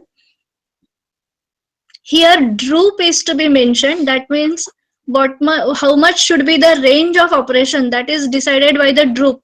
It should be in per unit per MVA. Then reactance, this value reactance current is not required. Rest of the values should be kept as it is, mostly as it is, but you can see with variation in gain what is the effect on waveform. Waveform nature remains same, the magnitude may change or it changes actually. And when you select for voltage regulation, reactive power and reactive current, this can, if you do not change this value, still it is okay, but that means this droop characteristics will be taken into consideration. When you want to see for the other options like VAR control, you must enter what should be the reference value for the reactive power. And when you see for VAR control for fixed reactive component of current, this value must be inserted. Once you insert this, see this we have discussed that it is in delta connected, so that, and also it is zigzag transformer which will eliminate the harmonic level of the converter.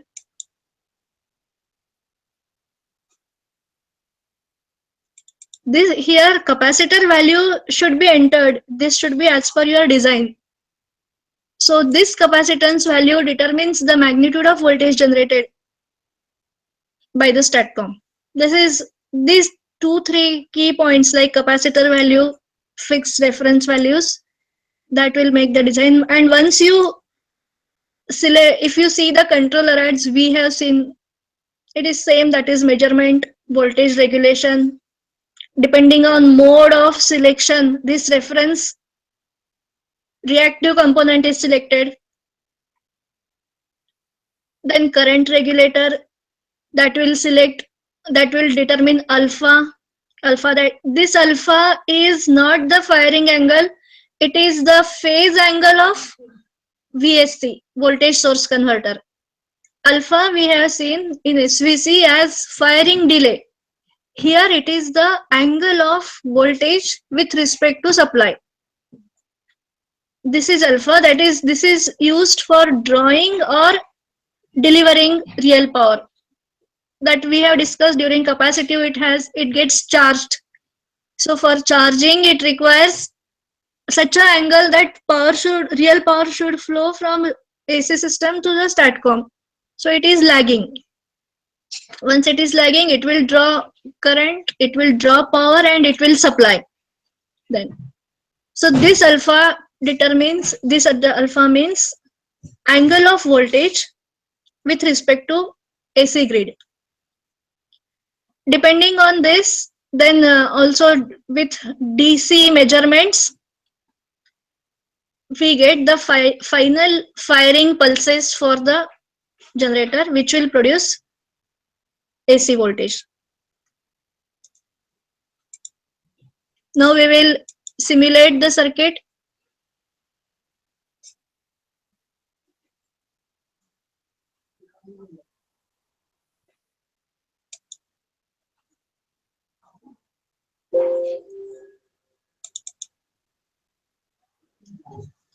Since we have selected voltage regulation,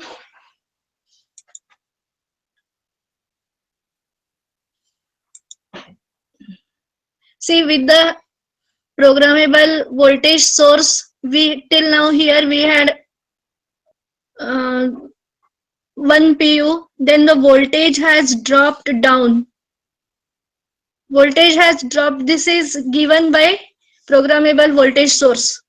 So this lowering of voltage, STATCOM must compensate. So it should supply capacitive power. Capacitive power will be supplied only when the capacitor across the STATCOM should get lower value. It will charge. Once the real power is getting from AC grid, it will charge and then it will supply reactive power. So capacitor value is low during when the voltage is reduced. When the system voltage is reduced, capacitor, in order to get it charge it, it should be lower value at it. Capacitor value should be lower than the supply value, so it is lowered. Once it gets charged, it will supply reactive power. Similarly, when the system voltage increases, capacitor value should discharge, so it will be it is such that it will produce reduced, it should absorb means reduced, so lagging, so it is lagging.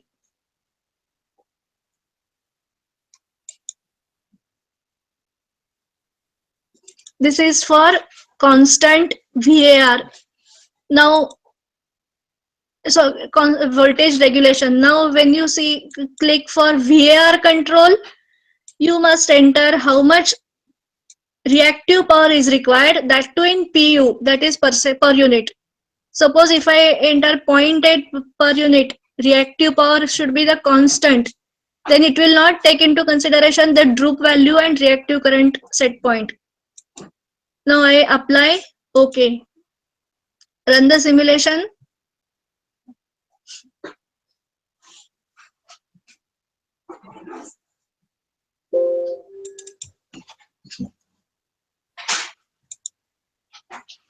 It will give, see 100 MVA was the base, so it will give 0.8 means 80 MVAR irrespective of the voltage droop.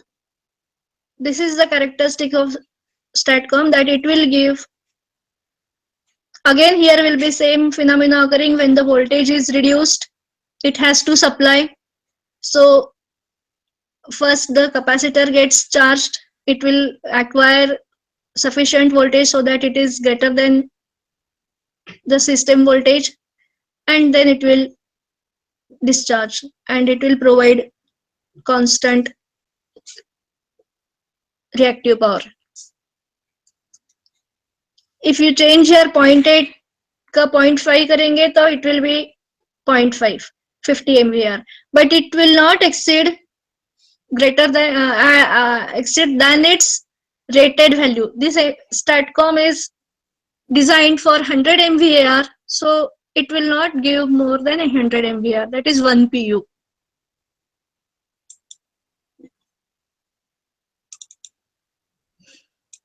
If you consider again, that is third option, that is VAR control using fixed reactive current. Then if you per unit reactive component as 0.6,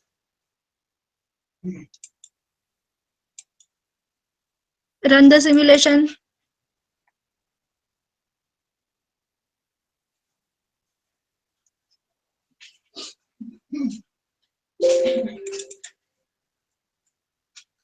Here the current waveform you will see as 0.6 per unit. This is in per unit. Here it is written in per unit. So it will generate again same theory, and it will, as per the current, it will supply the reactive power, which will be constant because the current is constant. Reactive power is determined mainly by the reactive component of current.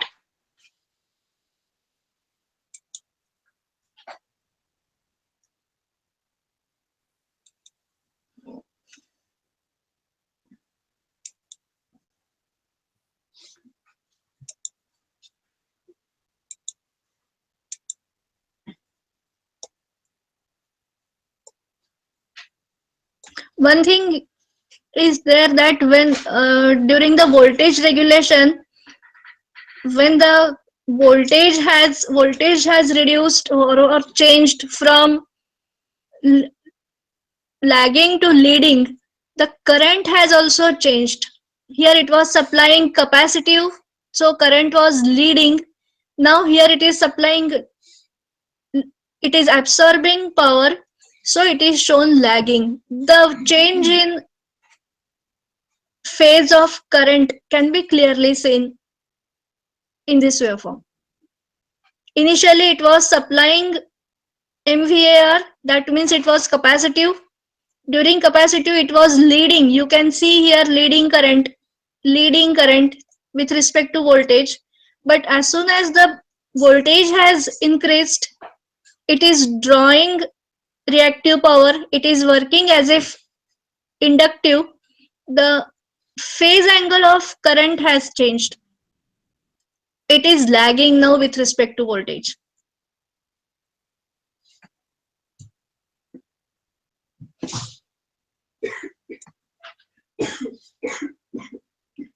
Centers, do you have any query? Capacitor STATCOM are STATCOM installed over the world is 8 or 7 in numbers.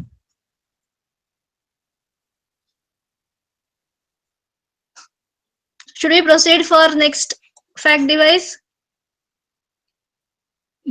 Yes. Okay. See, I'll just summarize that STATCOM has the capacity to work in inductive as well as reactive mode, irrespective of the system voltage.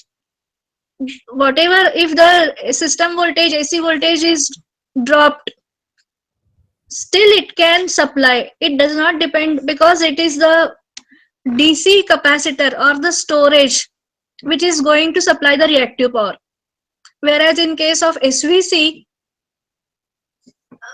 the reactive power support depends on system voltage. That is, if there is a voltage drop, SVC will not respond as efficiently as STATCOM, because in SVC reactive power is proportional to V square B. B means susceptance.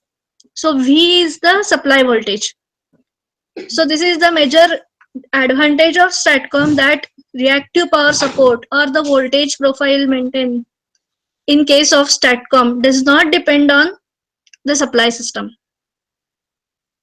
It is the important parameter capacitor or the storage battery which plays a major role in supplying or absorbing the power.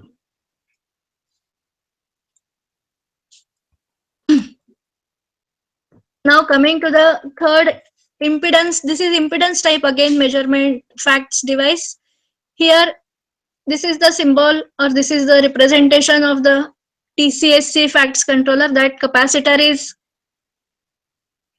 connected in series with the line, and it is shunted with, see, we have discussed earlier in the morning that capacitor cannot be controlled.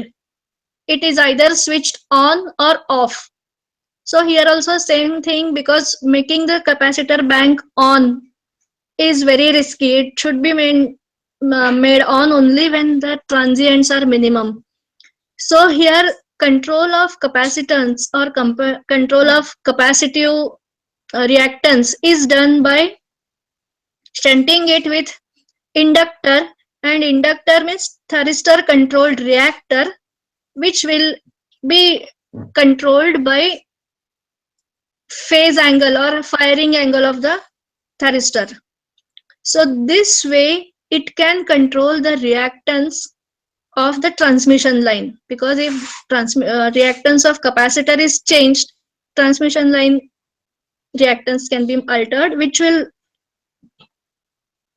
change the power flow. And if the reference value given with the facts device is such that it is kept constant, the value of power flow can be kept constant, irrespective of the dynamic changes or irrespective of any variation in the voltage profile. This is the principal working of thyristor controlled switch capacitors. Capacitor is always there in the machine, in the transmission line, but its reactance can be varied by partially cancelling by the thyristor controlled reactor.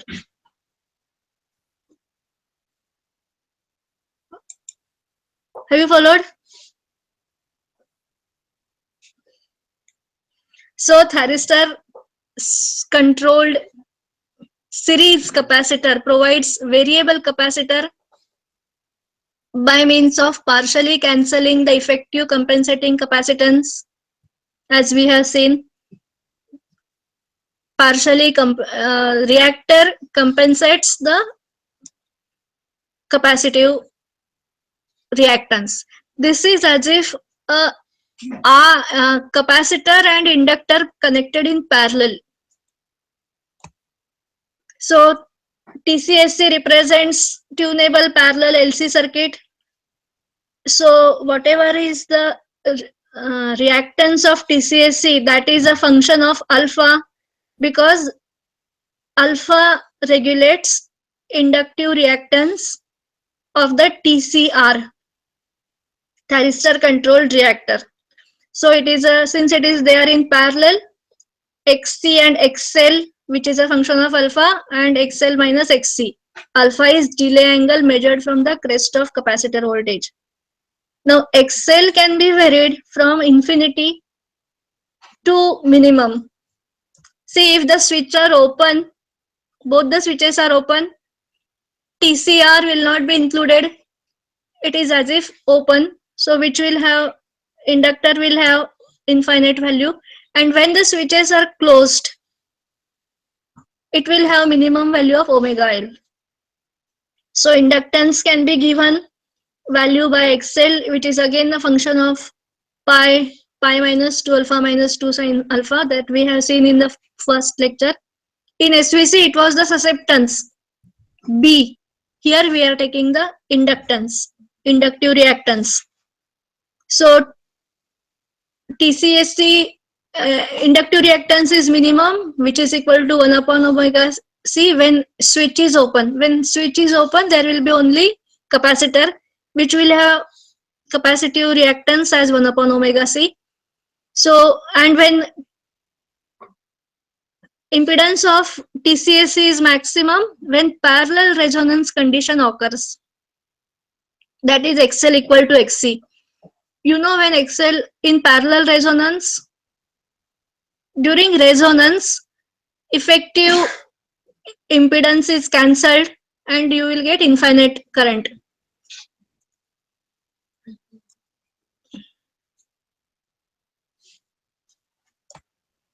So these are the three different representation of TCSC. You just see this carefully, then waveforms will be clear from this.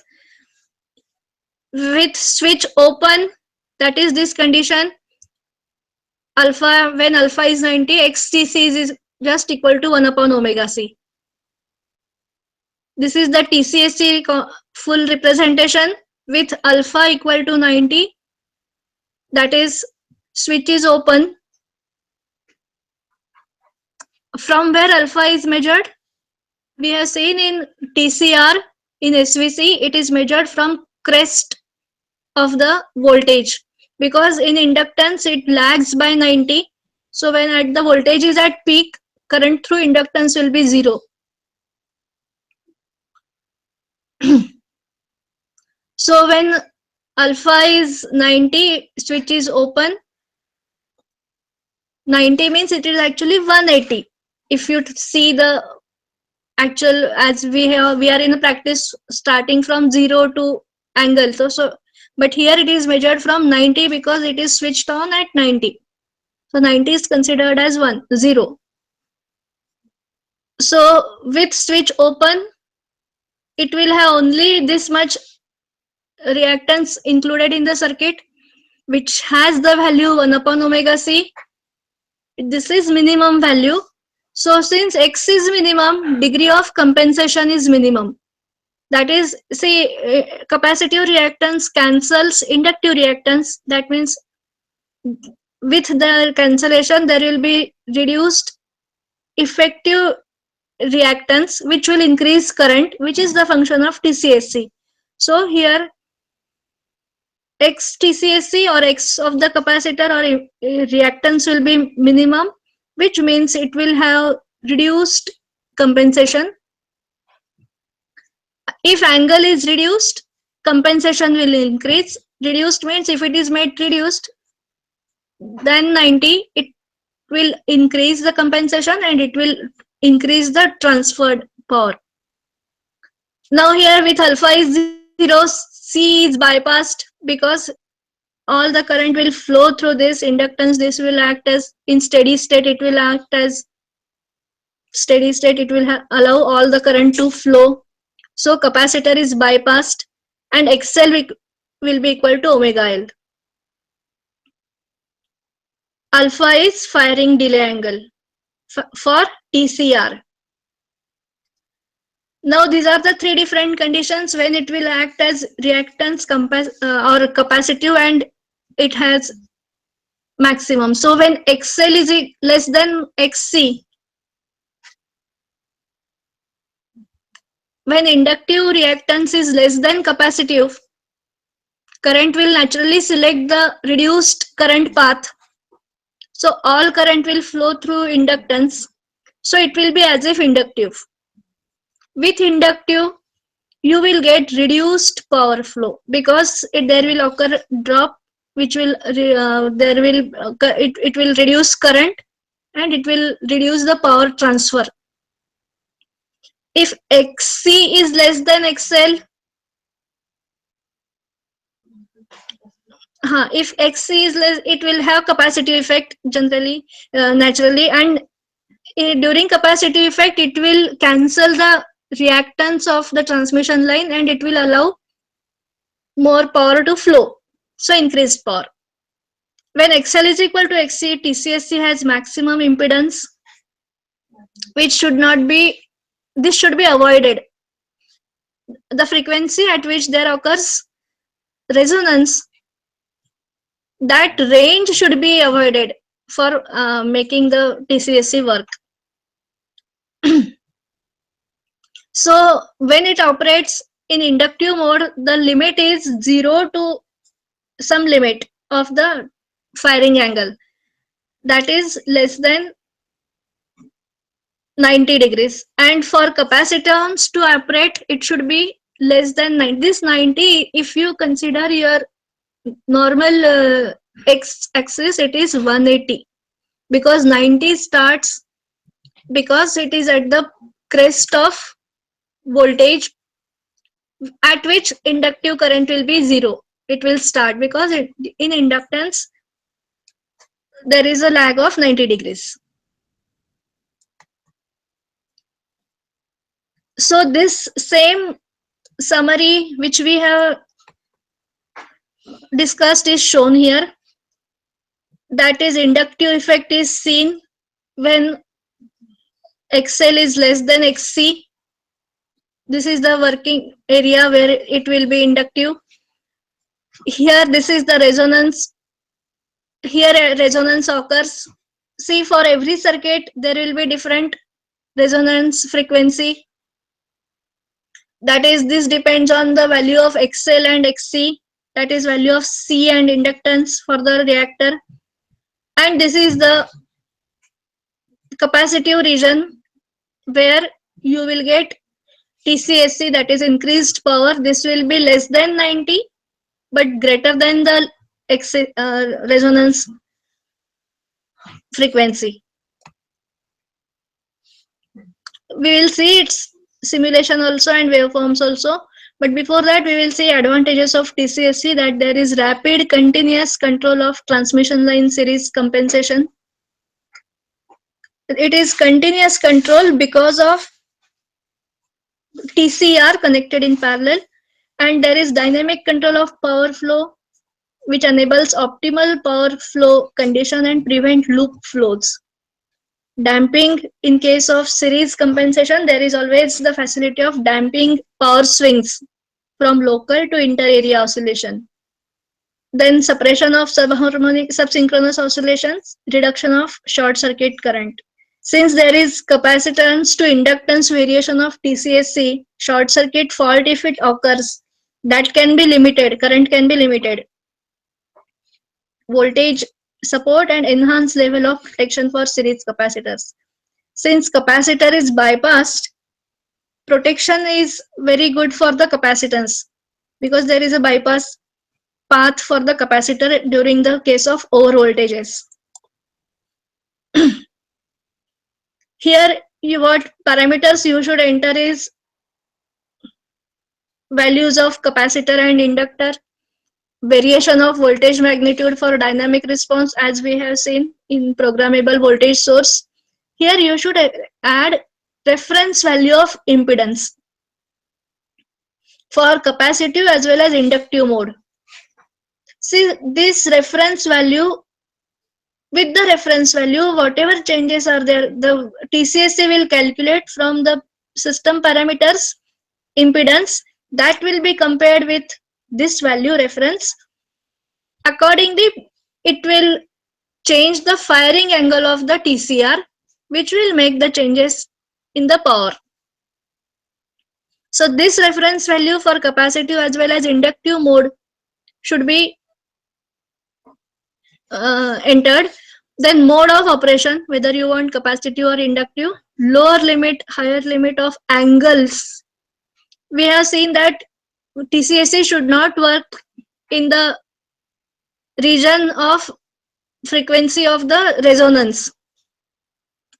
So angle for the TCR should be mentioned so that it will not be operating in the resonance frequency range. After simulation, it is observed that TCAC tracks reference impedance and power transferred is kept constant irrespective of the changes in the voltage. This last point we are interested in, the working of TCSC.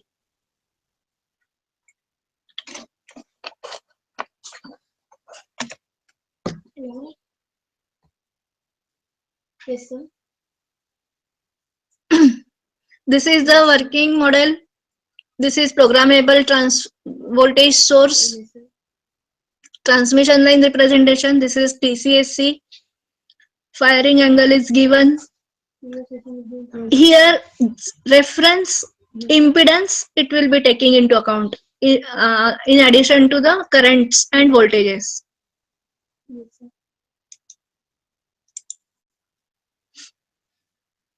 Okay, so I have to connect to that situation. So one. Okay. So we should connect now. Now again we will see the MATLAB model of TCSC, then detail model. Open the model. Here in control system you must mention type of operating mode, capacitive or inductive or manual. Suppose we will select capacitive, then rest of the things you need not worry. Then here there is controller capacitive mode. If you double click this, again there is a look under the mask.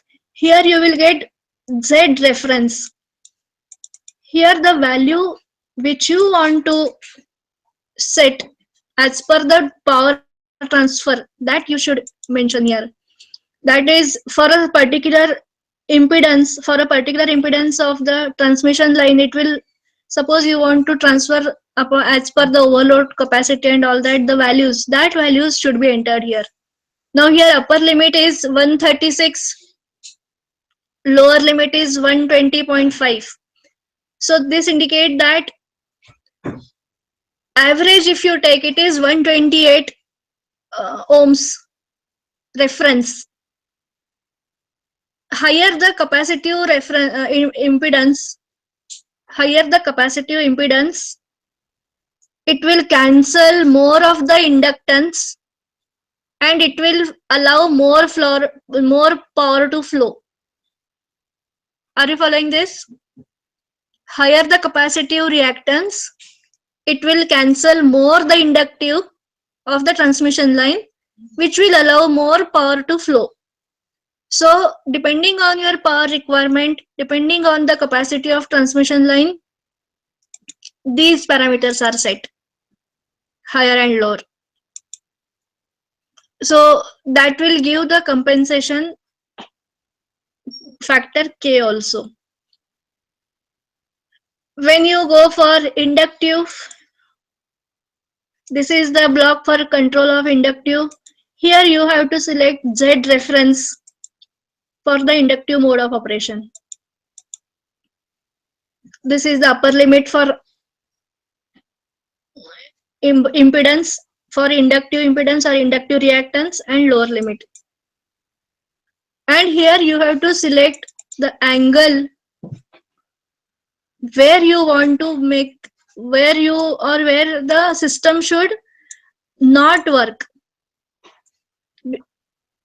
TCSC should not work in the range of its resonance, where L is equal to C. In that zone of frequency, it should not work. So that is to be mentioned here for inductive as well as for capacitive.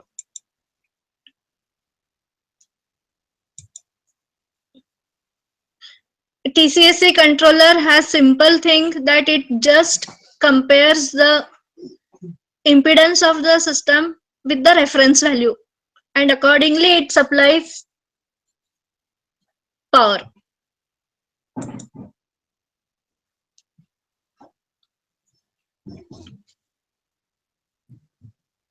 When you simulate the circuit,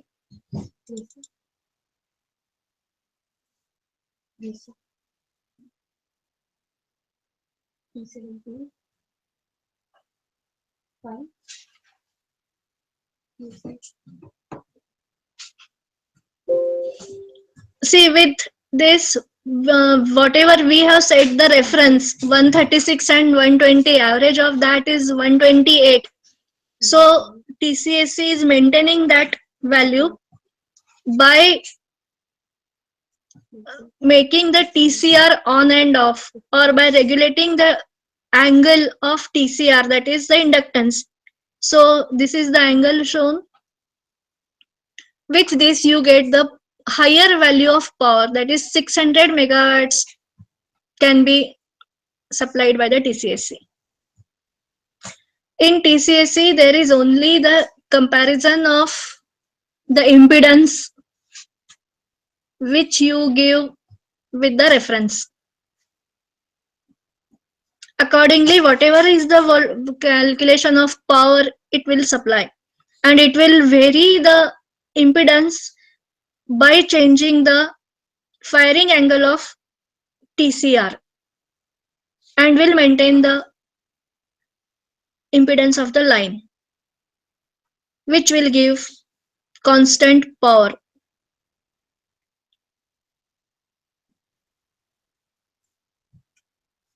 So in TCSC, it compares or it delivers constant power depending on the reference value of impedance that we have set. And with that, the angle will vary so as to make the TCR work. Here, since it is in capacitive mode, it will work after 69 or 60 to 90 zone of angle.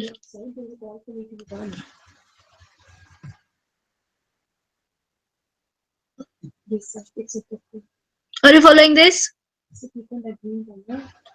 The angle of firing is beyond the range of resonance, and it is after 70 to say 90 degrees. As per the characteristics we have seen.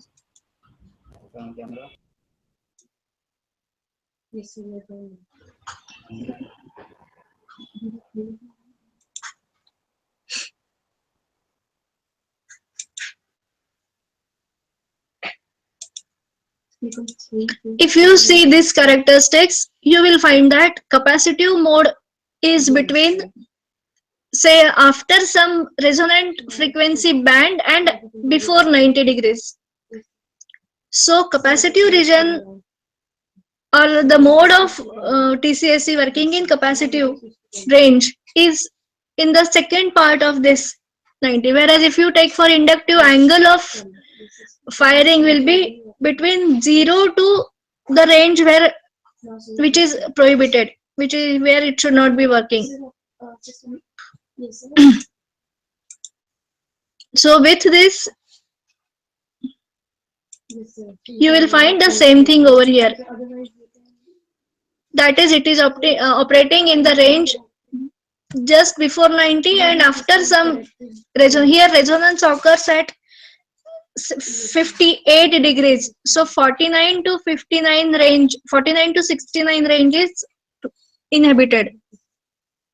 So during this range, or TCSC is operating in this range, and it will try to track the whatever reference value we have suggested, and it will as if accordingly give the constant power because impedance is constant.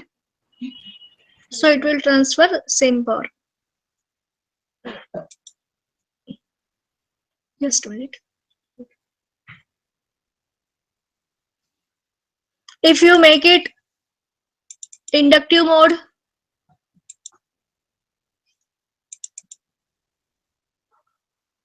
instead of capacitive, now inductive. Reference value we have already given. So according to that, whatever power transfer is there, the TCSC will carry and it will give constant power. In inductive mode, power transferred will be less because it is inductive and it will have some drop.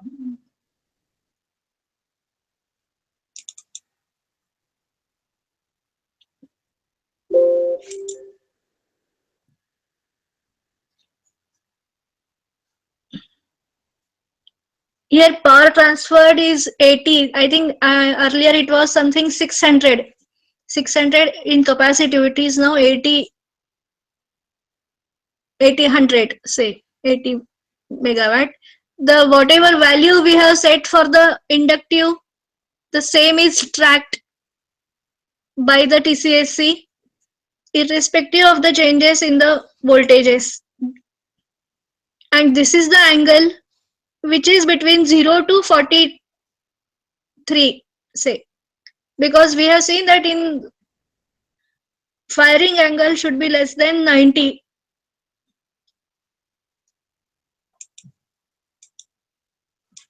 This diagram is the summary of the earlier.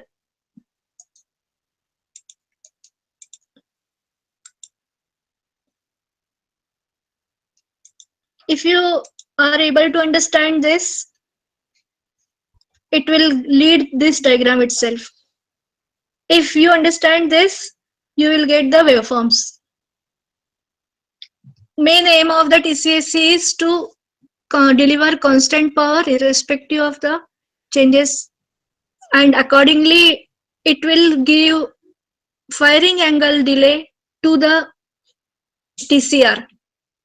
If you select capacitive mode, it will cancel the power, and it will cancel inductive reactance and power transfer will be higher. If you select capacitive mode, the operating area or the angle will be after the resonance range. That is, the delay angle will be between, say, in this case, it is from 69 to 90. And power transferred will be also higher.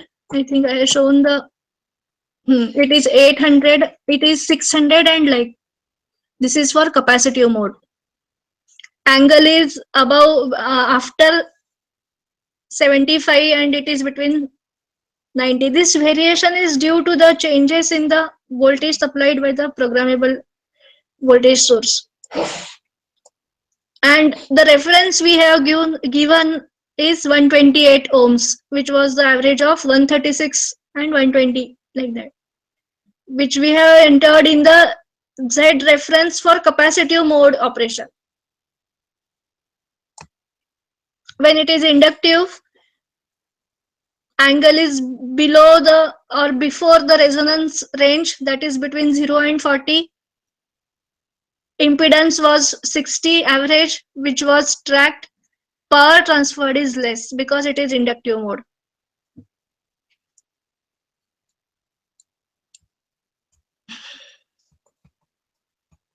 And centers, do you have any problem?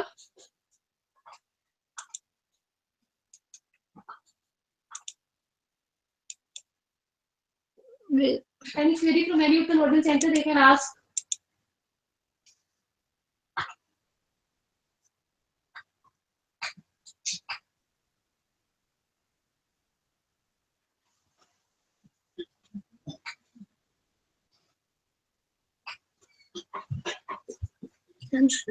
हो गए centre वो भी connect हो गए, वो भी connect हो गया ओपलाटी वाला So वो भी किया उनको। thank you very much. If you have any query, you can ask. सब कुछ चेक कर लिया।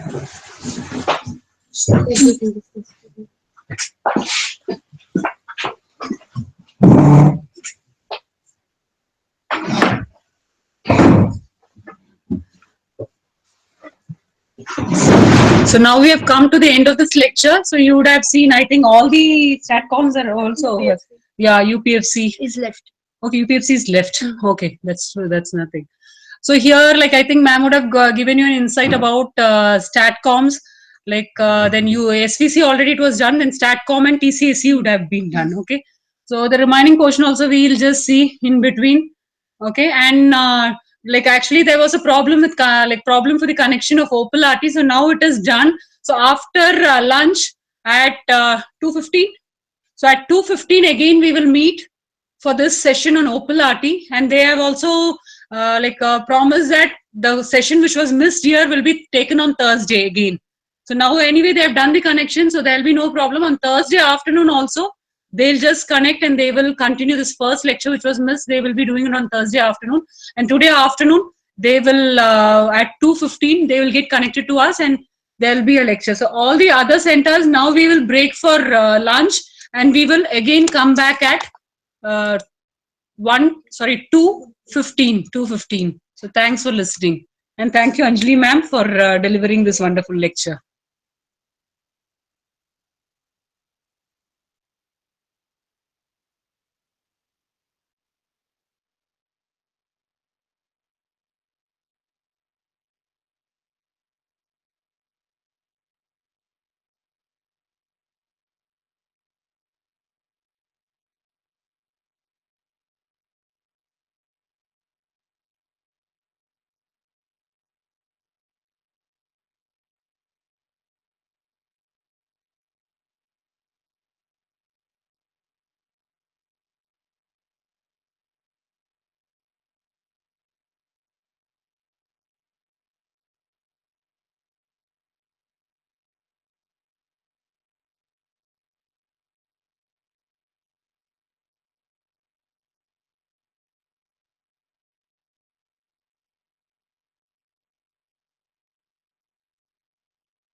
Yes. तुमसे कनेक्ट हो गए? हेलो, मतलब सेंटर से ओपन आरटी से बात करेंगे।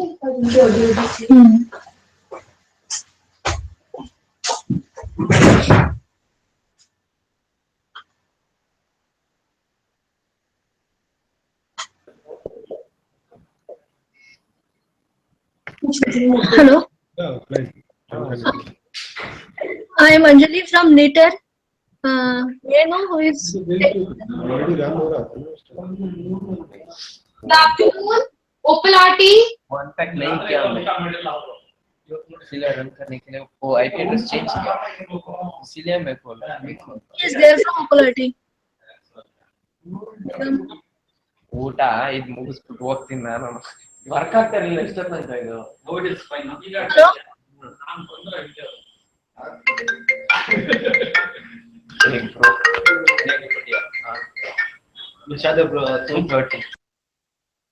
Hello, hello.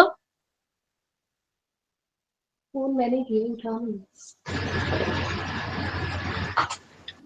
Hello hello sir, आपके एंड से कोई रिप्लाई नहीं कर रहा, आपको आवाज नहीं आ रही है कि हमारे पीछे की?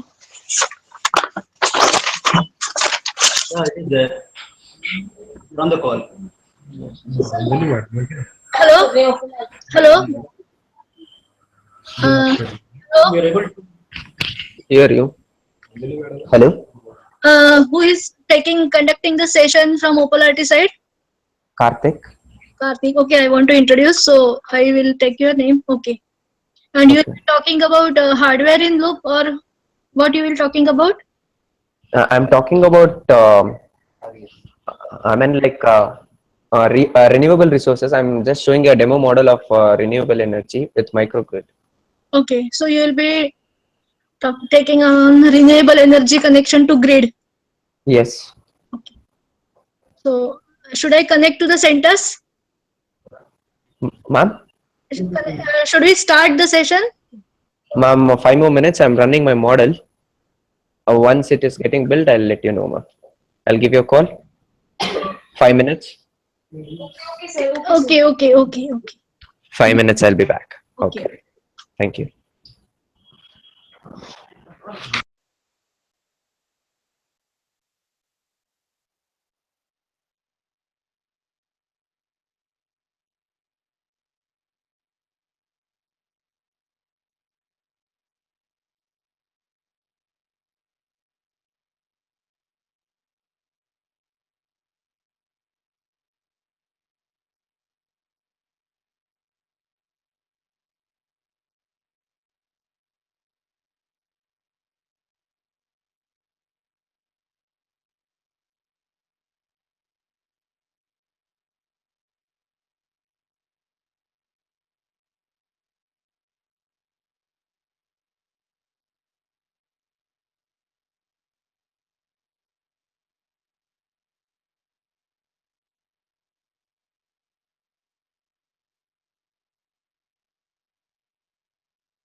Hello, Karthik.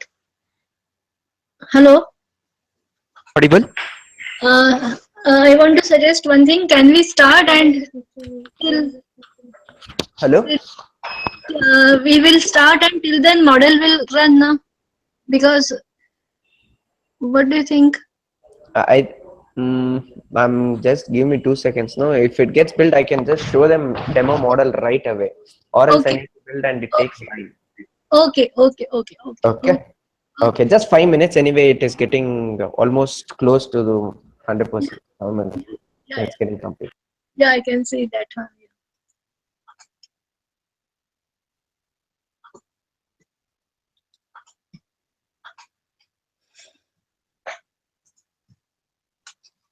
बाकी दो सेंटर्स आ गए ये यहाँ 5 सेंटर्स वी कैन सी यही है क्या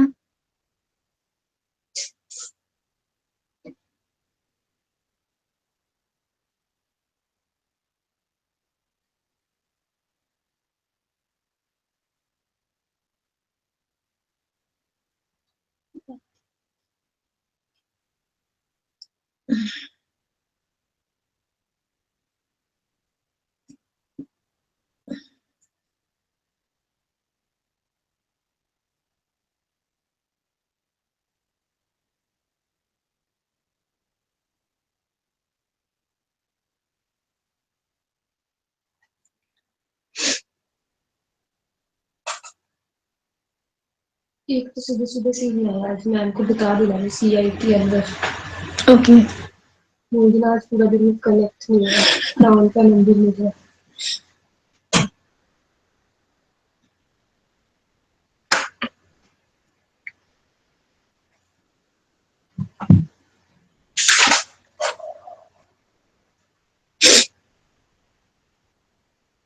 और ये लोग भी बहुत कम है।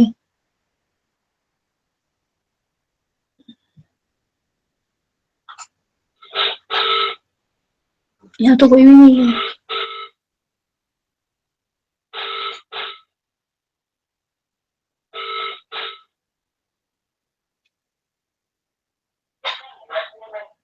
सर सुबह से आज आपका कनेक्टेड डन। हेलो सर, आपने सेलेक्ट किया ही हुआ बंद से तो कार्तिक से बात करनी है। Hello. Hello. Hello, ma'am. It's audible. Yeah. So I'll just introduce you, then you can start. Okay, ma'am. Sure. Okay. Hello. अभी कनेक्ट कर Can all the centers are audible? Can you hear me? Hello. Hello. Can all centers hear? Yes. Okay. Now this session will be conducted by experts from OPLRT, Bangalore, Mr. Karthik. He will be demonstrating, or he will be even implementing the model of renewable source to the grid, and real-time simulation will also be explained by him. So I will hand over to Mr. Karthik. Hello. Karthik, Hello. हाँ, Okay, ma'am. we can hear you. You're not able to hear me? Yeah, we can. Okay. Thank you. Good afternoon, everyone. Today we shall talk about renewable energies. How to implement renewable resources, or modeling of renewable sources to grids, as well as like for smart grid also we will explain here. And the main agenda is about, we'll just make sure, like few concepts about renewable resources and why do we need it, and later on we will see how to work on real time, and we'll have a live demo of this model. So usually, like if at all we are using non-renewable resources, like there are some toxic gases coming out of it, and it is very harmful for the nature. So what it is like, and it is not it will be very extinct also at times. So after few years and all, you may feel that the fuel cells may extinct, and later on the fuels won't be available for generation also, such as thermal coal or something. So if we use renewable sources like wind, solar and all, and probably we can generate some more, and PV cells also, like renewable sources like solar, wind, and sometimes like wave energies or oceanic, those also can be used. So to overcome this non-renewable resources, we are now into a new era where we use renewable resources. So let's have a look how to use this once. I'll just share this one sec. Where it is.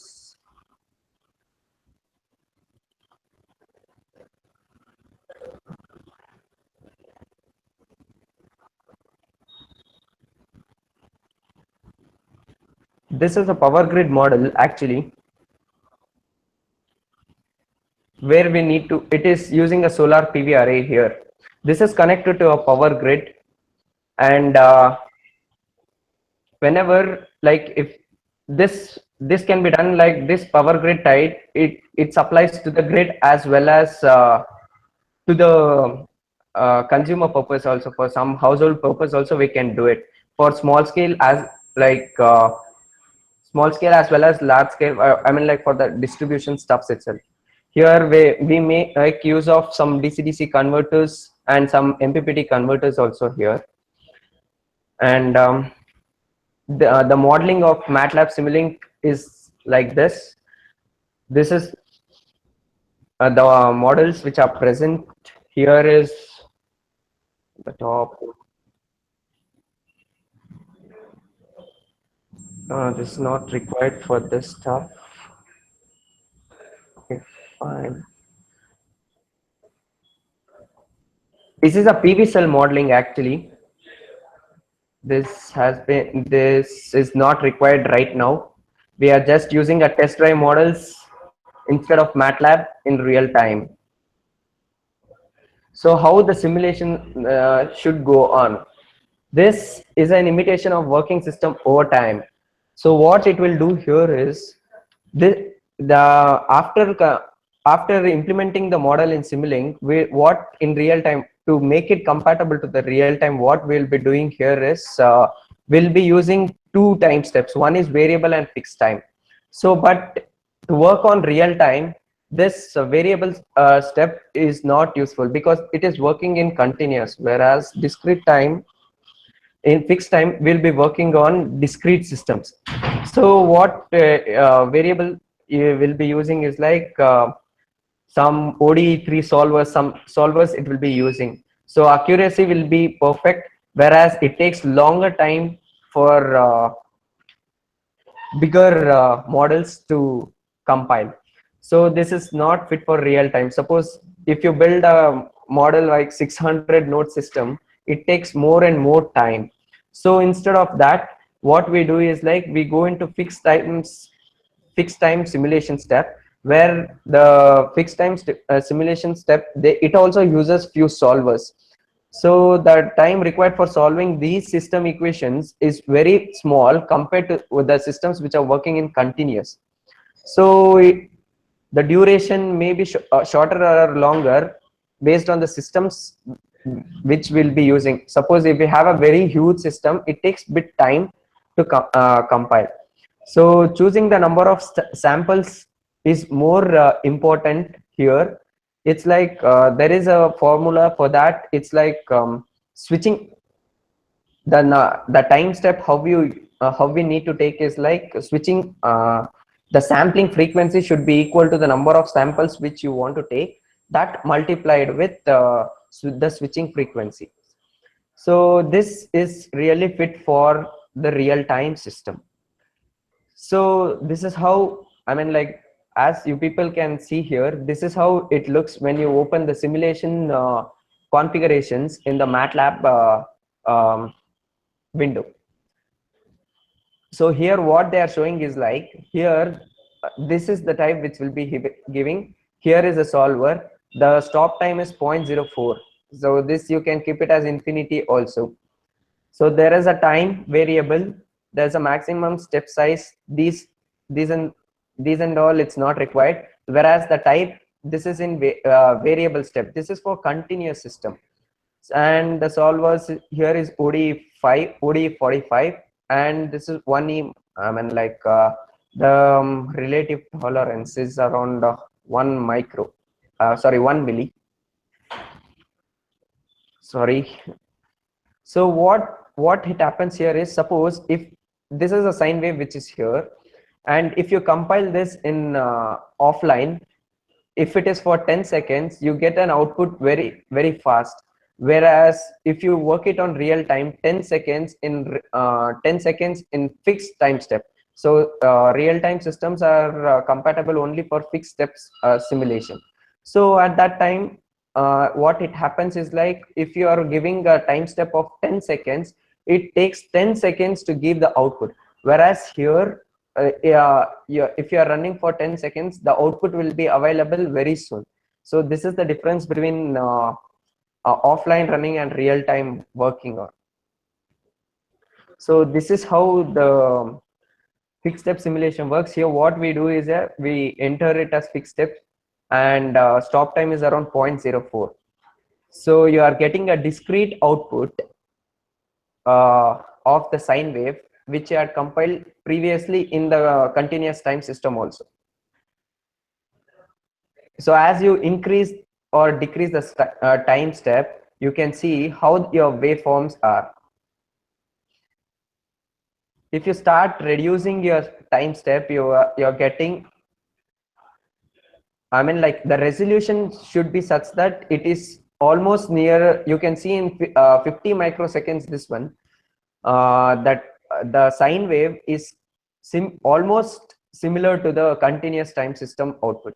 So you need, so that you need to make sure the time step between, I mean, like the time step which you choose should be very nearer, I mean, like the output should be matching to the continuous time system also. So in such a way, you need to have your time step.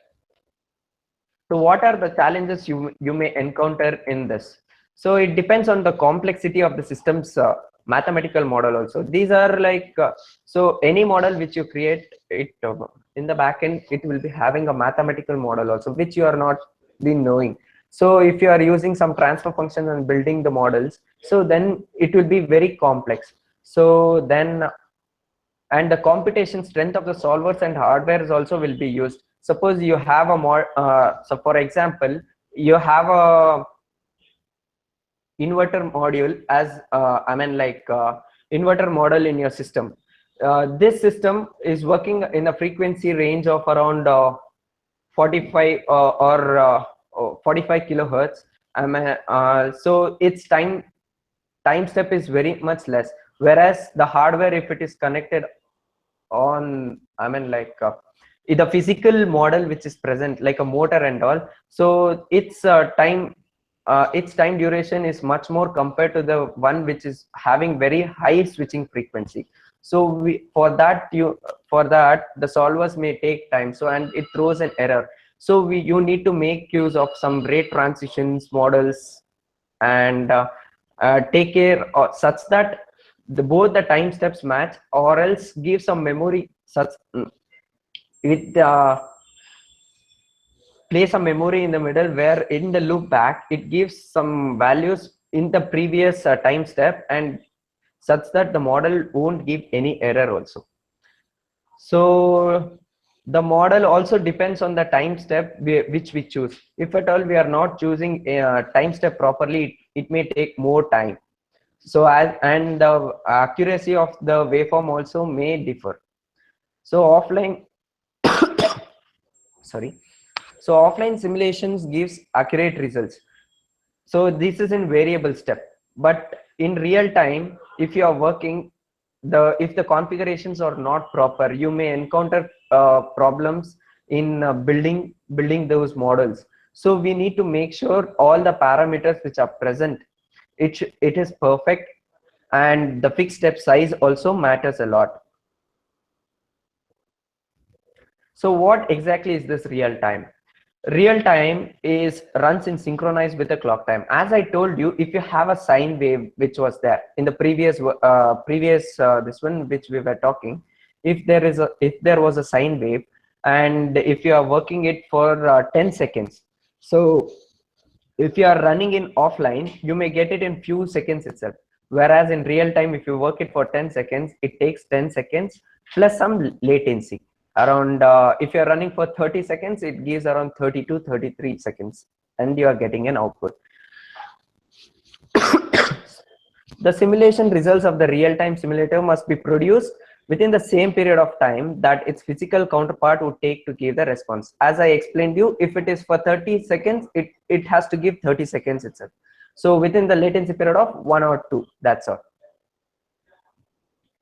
So what do you mean offline and real-time simulations? As in real-time simulations, this execution and the actual time are synchronized, whereas in time step mention, I mean, like in offline, the simulation time and the actual time are not synchronized. As I explained before, here as the sine wave goes on, if it is for 30 seconds, it gives around 30 or 32, whereas in offline it gives in very few seconds. So that is what this statement means here. In a time step function, so the Simulink model will acquire all the results and present the computed results in the output given below.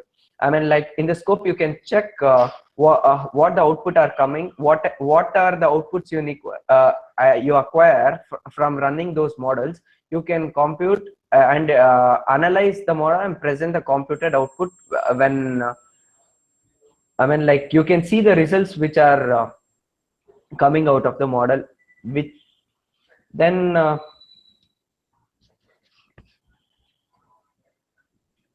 so we need to make sure if the cost of the controller is very vast, so at that time we need to check and the so in this picture we need to check the hardware implementation as well, the controller validation, and also the areas of interest where I mean this sentence means that if the cost of these real-time stuffs depends on the hardware which is required and the controller which we want to use, as well as in which department I mean, like in which department we want to use, something like mechanical department, in aeronautics, or for power electronics, or for research, or for academic purpose. It depends on that. So the cost varies from areas of concern. So where and all these real-time simulations we can use. So this the applications depends on like rapid control prototyping. Suppose for example you have an inverter board and some motors. I mean the controller is the simulation which is present in the controller is the model. We'll be developing the controller model and burning on a simulator, whereas the physical models like inverters and all motors will be present physically, and it will be loop back. This is rapid control prototyping. Whereas in hardware loop it is vice versa, where the physical models will be present in our Simulink model, and the I mean like the generating pulse which we want to give to the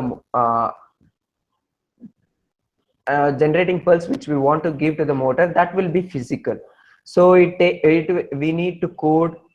If you can use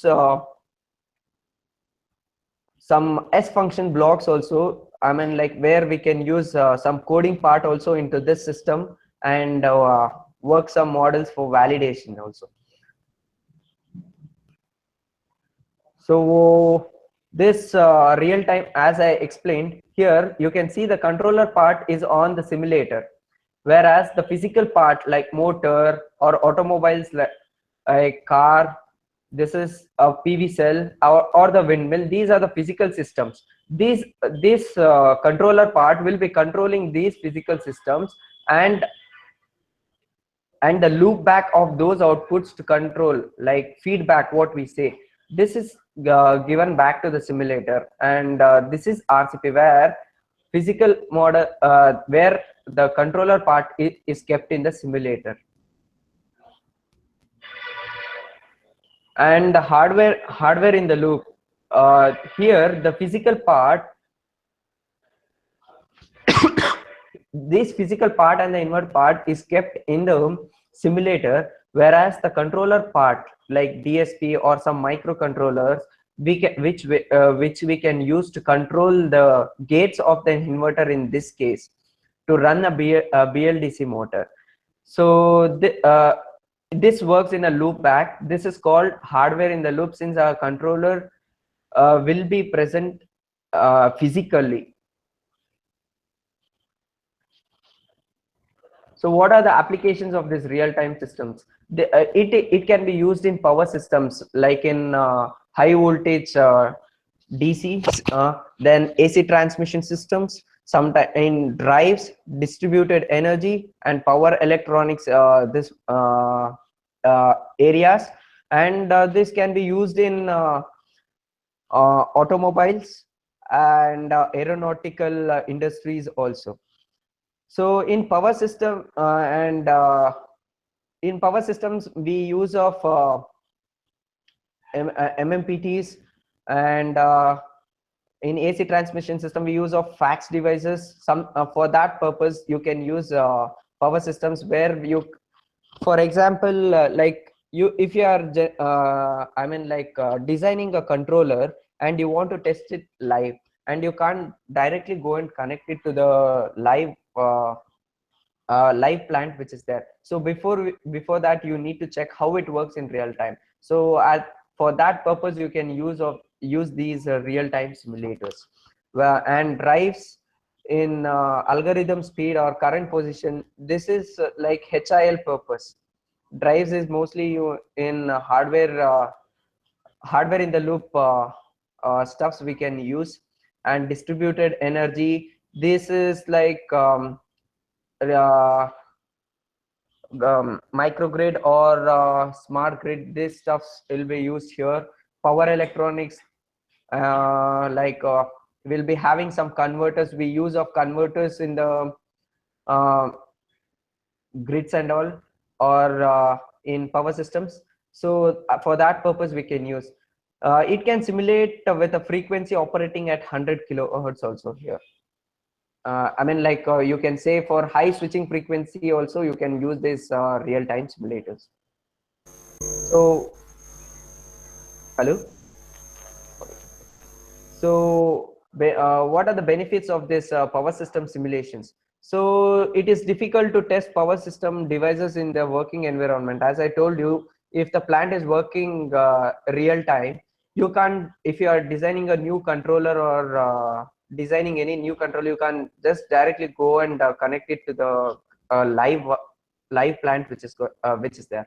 So we can make use of this power system simulation. I mean like real-time simulators to make sure that your design model is working accurately. So yeah, here a fax controller is also I mean like fax devices can be used, I mean like compiled using this. So since this real time since we are using MATLAB here, since MATLAB is a model based design, so even our real-time simulators is also can be called as model-based designed simulators also.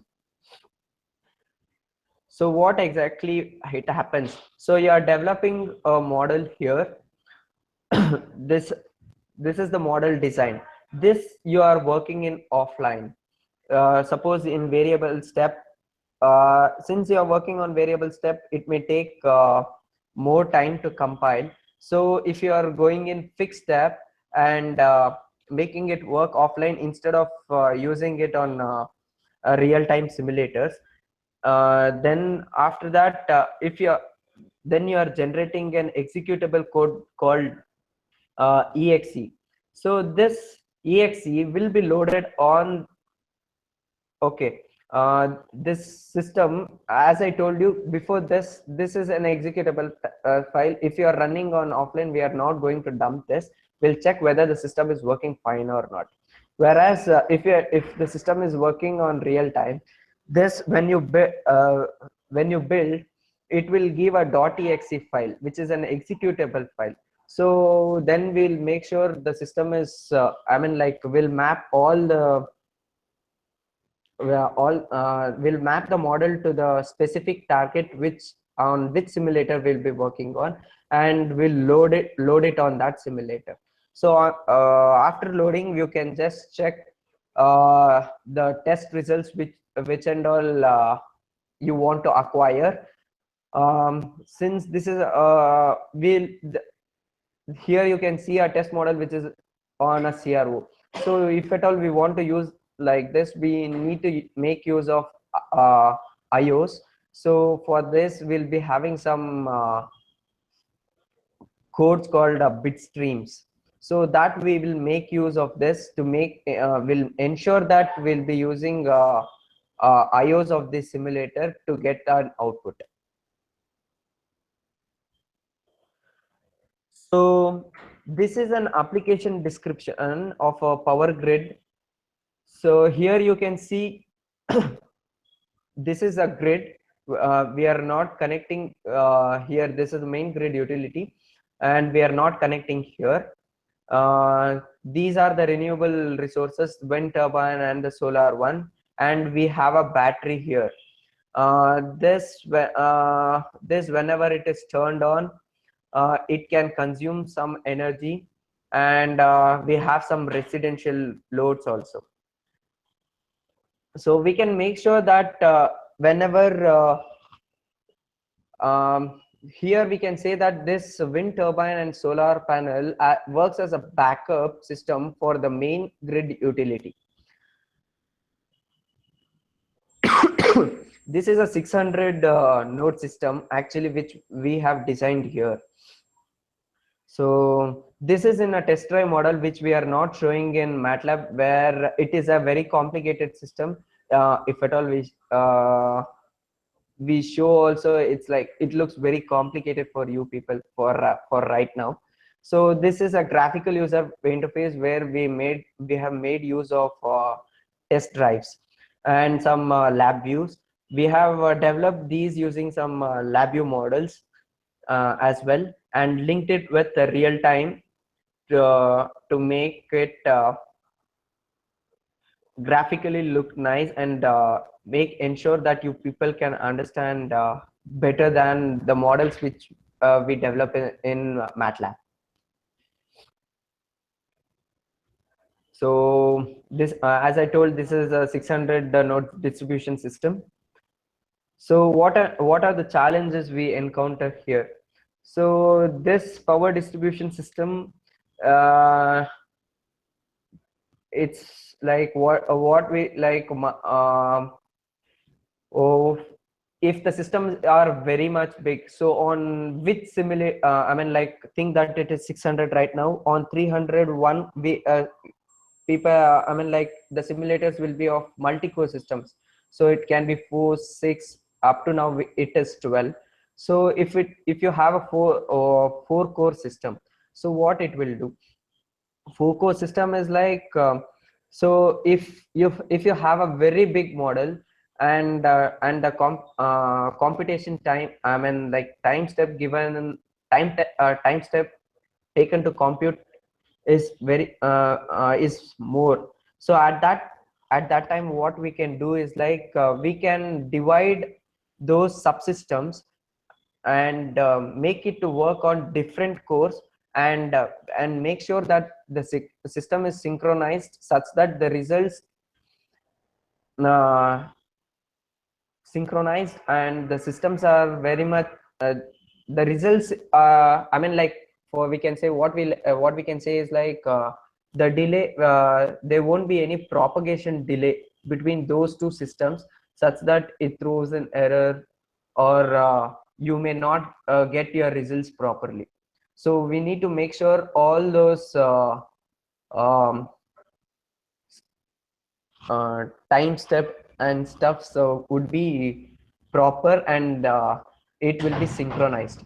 So if the larger time step of 300 microseconds to simulate the system in one core, it takes much more time, and the accuracy of the system will be very much less. And think that you have a model with I mean, like, the model contains only mathematical blocks, and the computation of that mathematical blocks takes too much of time. So at that time, so since there are some latency between those two blocks, I mean, like, the time taken to compute will be very high. So we need to make sure that to reduce the time period to compute, we can run in different cores. The system can be divided and can be run on different cores. So, and if the system is much more I mean, like, what you can say, if you have a mathematical models, and you have some algebraic loops also, so at that time it takes much so it takes too much of time to compile. So what we can do is like,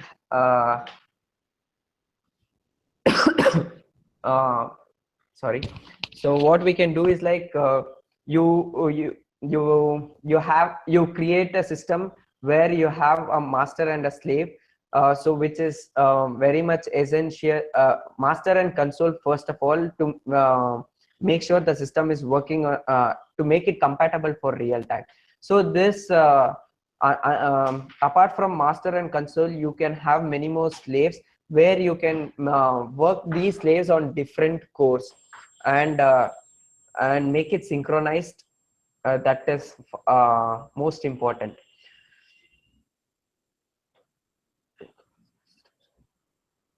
So what happens if a traditional method of modeling decoupling existing in the market? So some artificial components like delays with artificial capacitors exist. So at that time, the system behavior may affect. So as I told you, the system may take too much of time to compile and give it to the next block. So at that time, the system may think that there is a fault and there will be instability in the system. So this is what happens if the time step uh, and the different blocks are not being synchronized.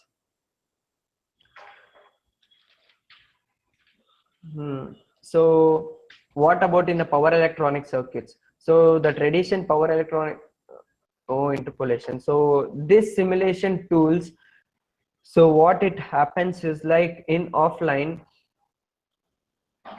if you are using a variable time step solver, so for less than 1 microseconds and all, the time step less than 1 microseconds, you can get very accurate results in variable time step, whereas in large it takes more time, and the results what you get may differ. So what we need to do is like we need to make sure the system is working fine. You are changing the variable time step solver to fixed time step solver. So for the microgrid application, the sampling time will be very high. So the results in variable time step also may be not so accurate. So we'll be making use of fixed time step solver, and working this very large microgrid systems in for a large time step, and the results will be very accurate, and the distortion or misfiring may not occur here if at all we are working in real time, but as in offline it may occur. So what we have come up for that, as I told you in variable time step, like as we go back to the previous slide, as if in the offline simulation, as I told you, since there are some inaccuracy, and if they were using some algebraic loops and all, it may take some large time. So what we have come up here with this some of the solvers like OpenRT SSN, a state space nodal solution for power distribution systems. Excuse. So here this is very transparent towards system behavior. So it has no delay and no artificial capacitors present in the solver. So it has a very flexible the flexibility of the processor assigned here is like I mean, like for a specific core, I mean, like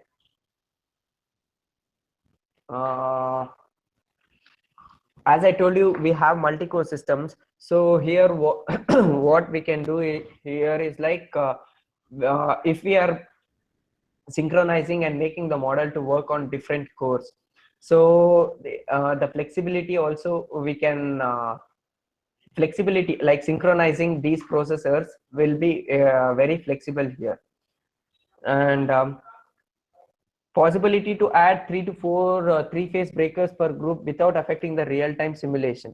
So you can add three-phase breakers and create some fault without I mean, like it's an ongoing system, and on the go in real time you can add and add those three phase breakers and make sure that the real-time simulation does not affect this. And next is like RT events and RT drives. These are used for power electronic stuff, and these are usually like high for a high compilation purpose. If you are using very high switching frequencies, these controllers will be working on FPGA boards instead of the normal simulator code. So what it will do is like the FPGA cores will be having working on like the computing speed of that will be in nanoseconds, whereas these will be in microseconds. So this what we need to synchronize using this delay blocks such that it may not give any errors, and the required or the expected results may expected results will uh, be acquired after few seconds. Hello. Yeah, tell me. Hello. Hello, audible? Hello. Hello. Is there any problem at any center? Hello. Hello. Yeah. Hello. You can ask your question. JCRC centers. Yes, sir. Kindly switch off your mic. The session is going on. Yes, Karthik sir, you can continue. Okay, thank you. So in FPGA, when we are compiling, it will be working on nanoseconds, whereas our simulators will be working on microseconds to make sure it will be synchronized, and there will be no latency in acquiring the results between our core and the FPGA core. We make use of these RT events, RT event blocks here. So let us go for a live demo here to make sure. And here I am showing now is a 600 node microgrid where I've compiled in RTLab. I'll just show the model one sec. So model.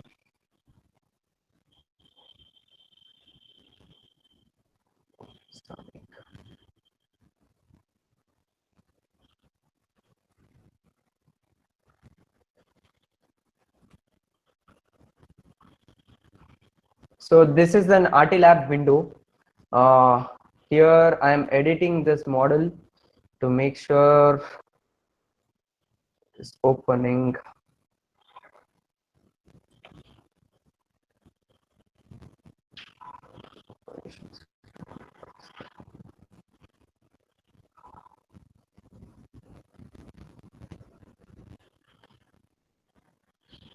Okay, one sec. I'm loading this more. First, these are the targets.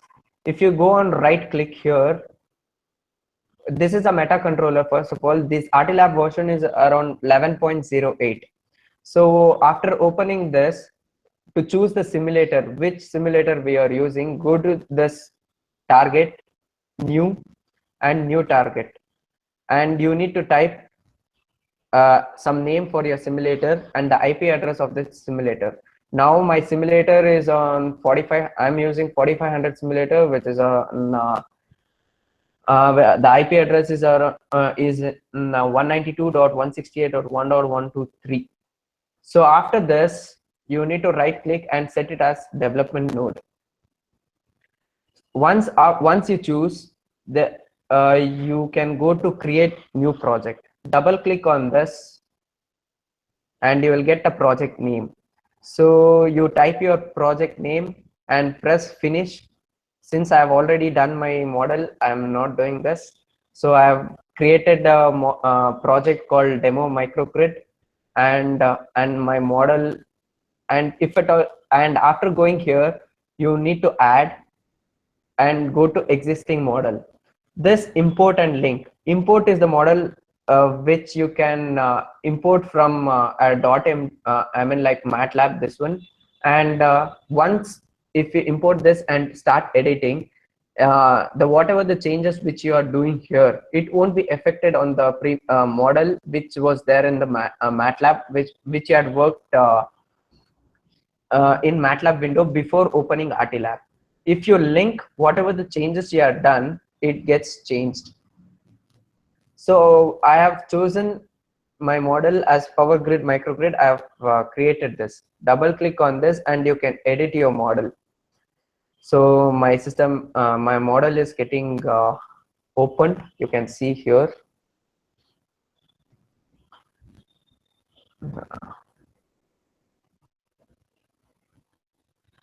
So before that, you can select on which version also you can open. Right now, my system is opening on 2013A.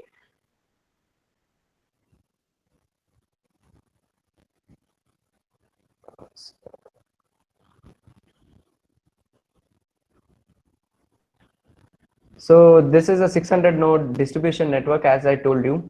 So these are the models which are there. So I have created one master subsystem and a console subsystem. This console subsystem, usually it will be working on the host core, whereas this will be working on the simulator core. So as I told you, since I had shown some graphical I mean like in the presentation, as I showed you, there was some graphical stuffs which was used in test drives. So if at all you are using in MATLAB, how the model looks like, it is a very huge model. You won't be in knowing like what it is. So this is a 600 node distribution network. So if at all you keep opening this, you may find too many things here. So right now this is not required for you people. So after opening this, I have already built. So this you have to set it for Red Hat. So my simulator platform is on Red Hat. The OS which is present in my simulator is Red Hat. So I've kept it as Red Hat. Then I have already built my model. So I need to assign the targets. So what I do is like I turn on my extra high processing, this one. So it has been assigned. So execution stuffs. So since I'm not using any IOs, it is in software synchronized mode. If people are using for hardware synchronized, such as like RCP or HIL, you may use hardware synchronized. This is only for simulation, and if you want to simulate with very high low priority, so you can choose this option. So the communication link which is used here is UDP, and these are the stuffs which are not required right now. So I am loading my model.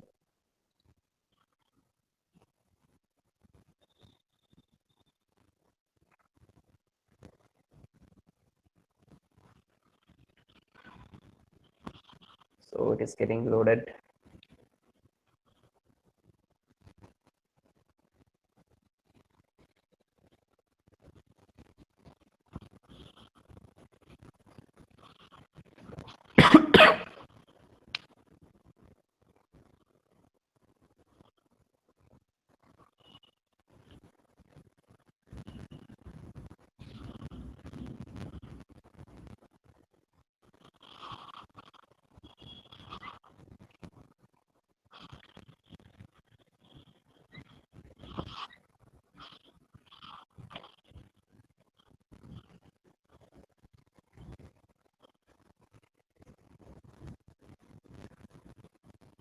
Oops, some error, load of problem.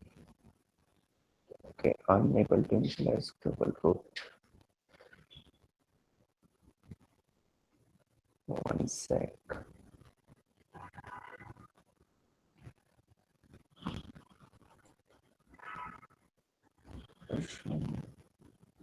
So let us try to compile this offline and see whether it's working.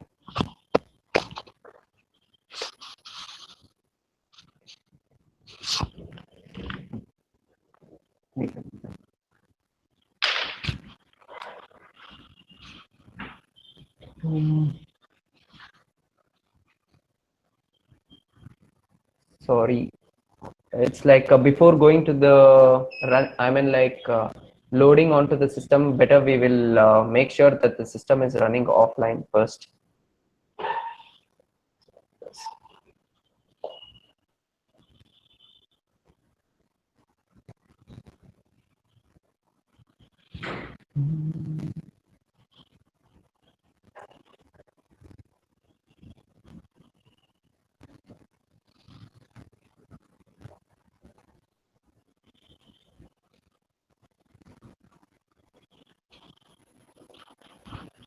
Okay, the system is running fine in offline.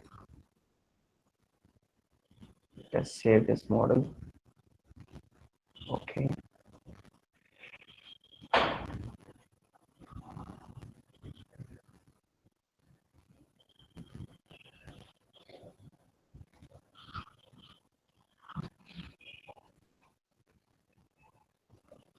So meanwhile, you can see this Artemis block which is present here. These are the solvers. It is using a state space nodal solver. So here you can see it is on, and the time step is around 50 microseconds. This is working fine. So let us rebuild our model.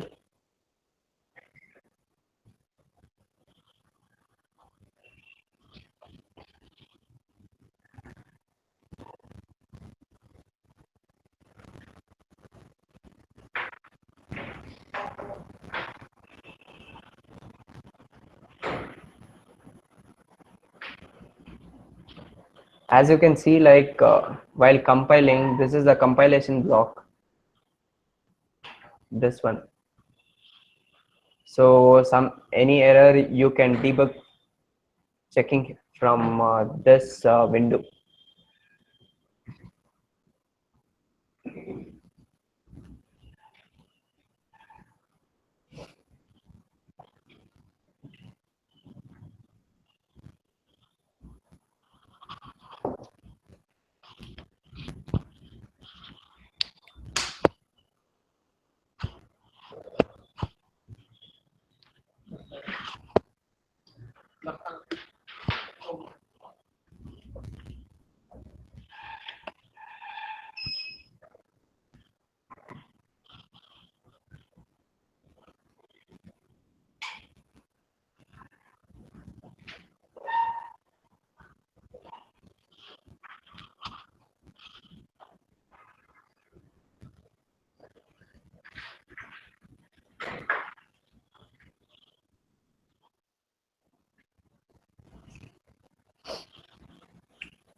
I hope you people won't feel bored over there. So it's taking too much of time.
taking time.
So these are the real-time files on the system which will be dumped.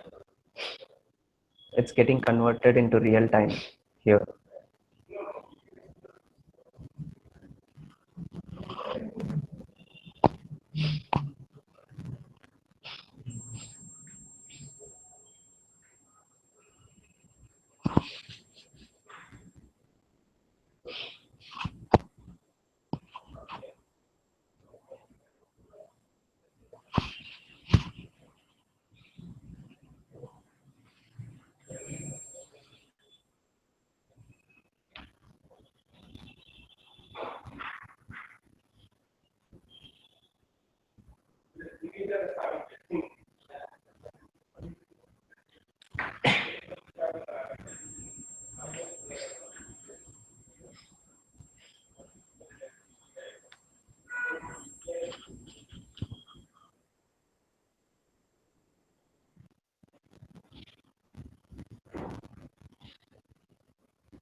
नहीं हो गए नहीं.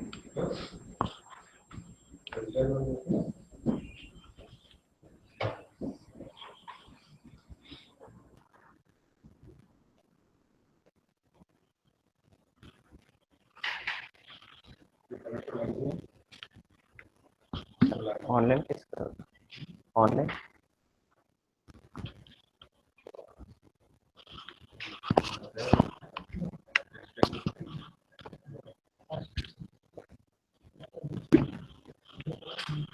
Demo demo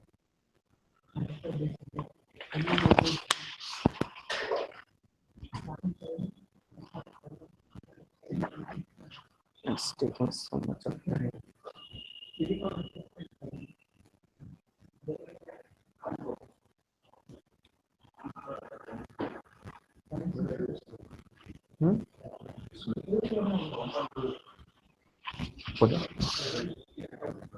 वो load करने के लिए कुछ representing में ओपन करना फिर से क्लोज करके ओपन करना नहीं ओपन करना फिर से लोड करने एग्जीक्यूट करने के बाद फिर से ओपन हाँ चल रहा था चल ये नहीं हो रहा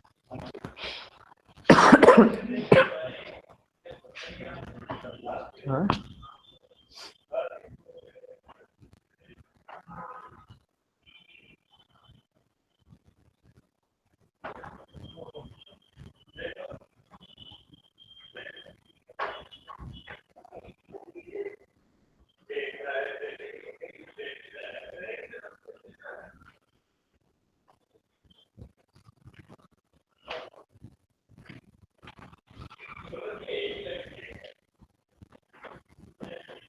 So after this, you need to assign the targets. Just check once. SQ mode has encountered a problem. Okay. So again, go back to overview. Set the execution steps as before. Red Hat software synchronized, and try to load the model again.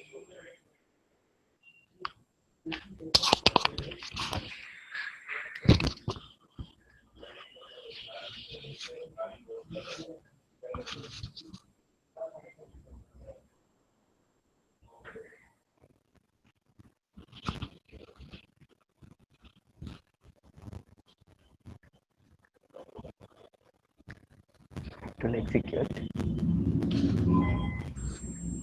Sure.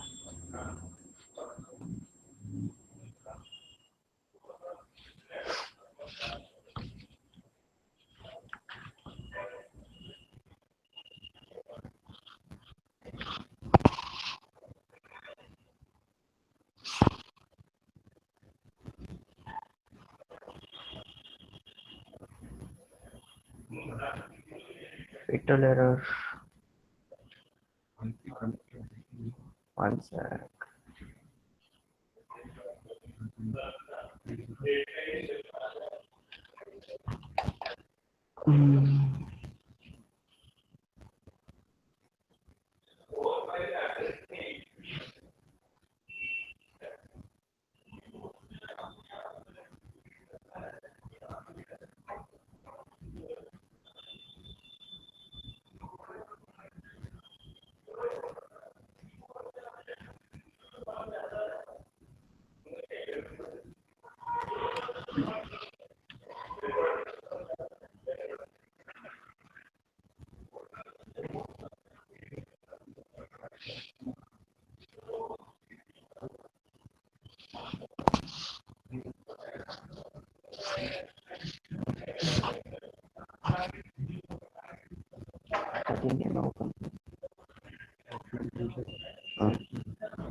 So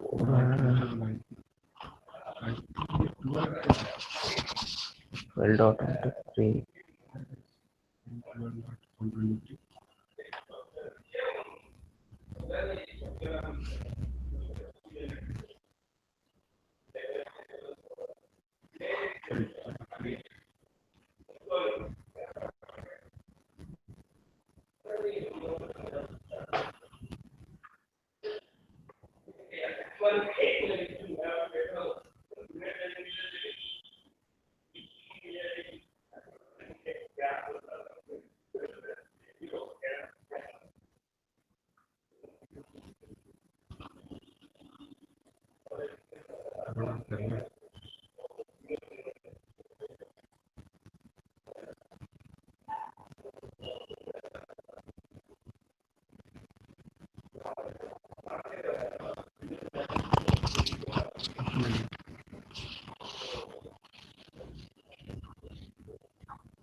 We'll be waiting.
Great.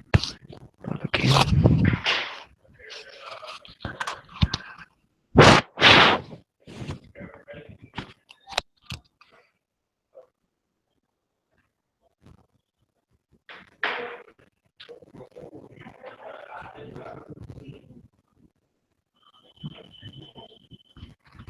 Show them. नहीं उसको run करके दिखाना ना एक बार. हाँ real time में.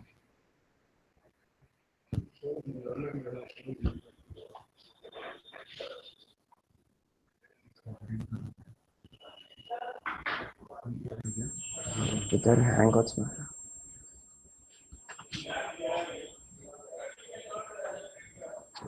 उधर one से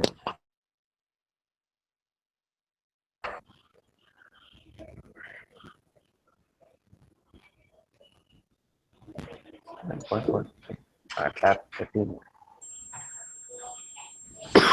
13 में से वो ओपन करना.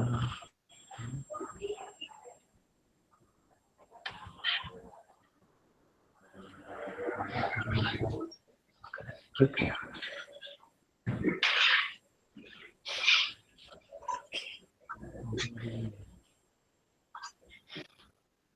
क्या कर रहे हैं?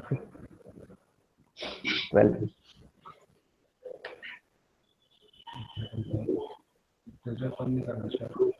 अरे ओपन करो टेस्ट.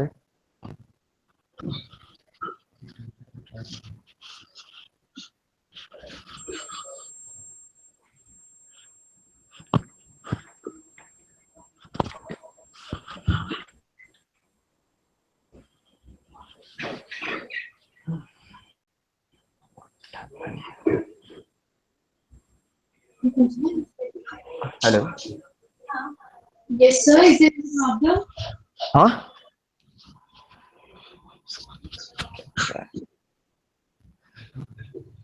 ओपन क्यों नहीं हुआ?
Hey.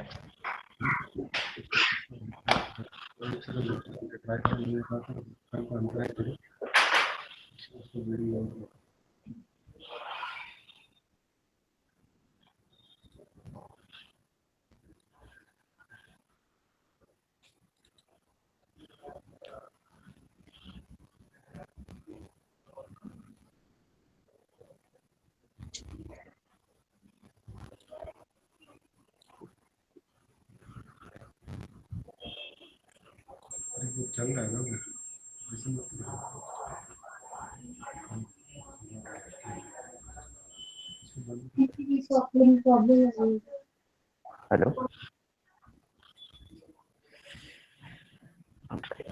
Please hold on.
ఇగో ఇక్కడ ఎవరు చైర్లో ఎవరు లేరు కదా.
Karthik sir, is there any issue at your end?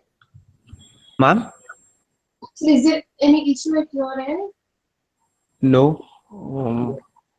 I don't have anything. I think my simulator is running beside me. So actually your screen is not shared, no? Huh? Your screen is not shared. It's not shared? Yeah, no sir. So you are visible to Okay. got your screen. One second.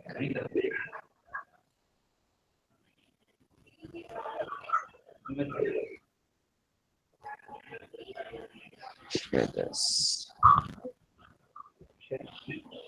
Share.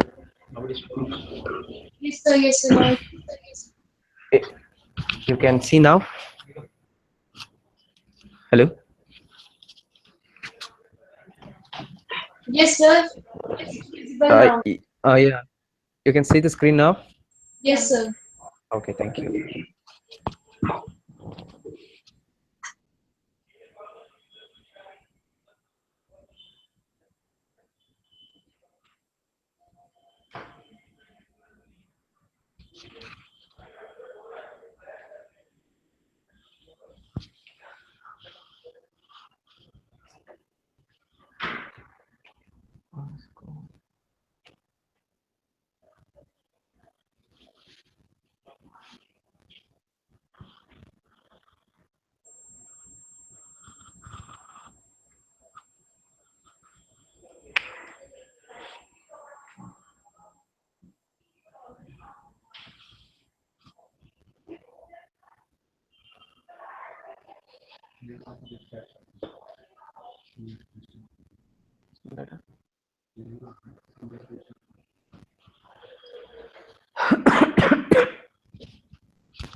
The simulator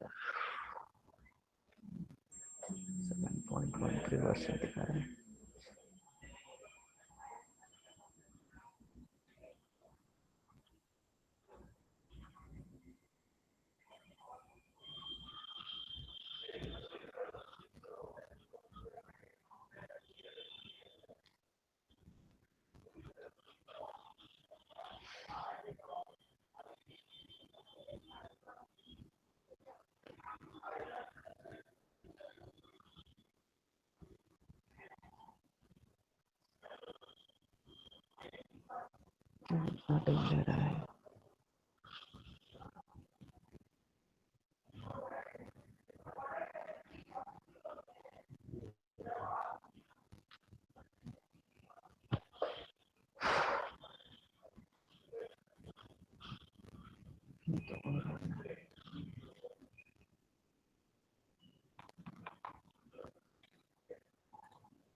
No, it's not dangerous.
Come on.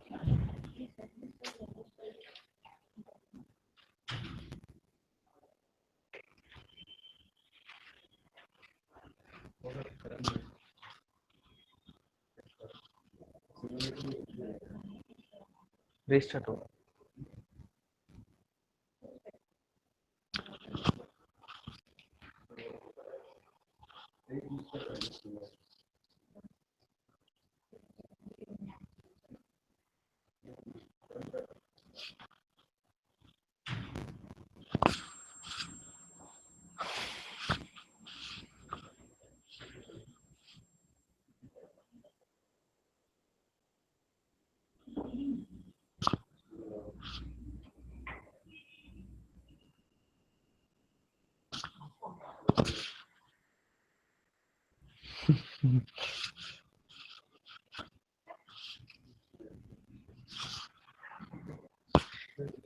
Build ಆಗ್ತಿಲ್ಲ.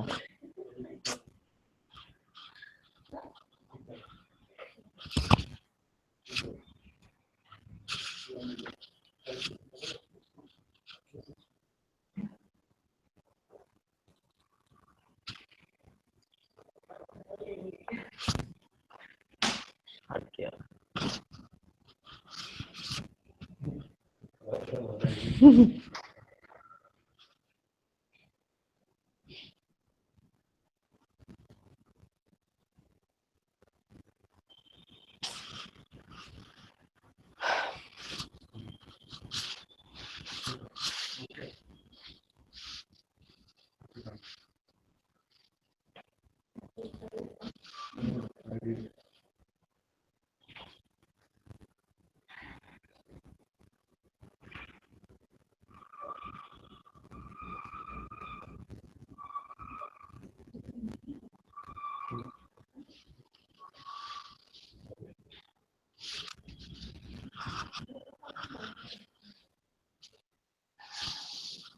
Watching live demo चल रहा है.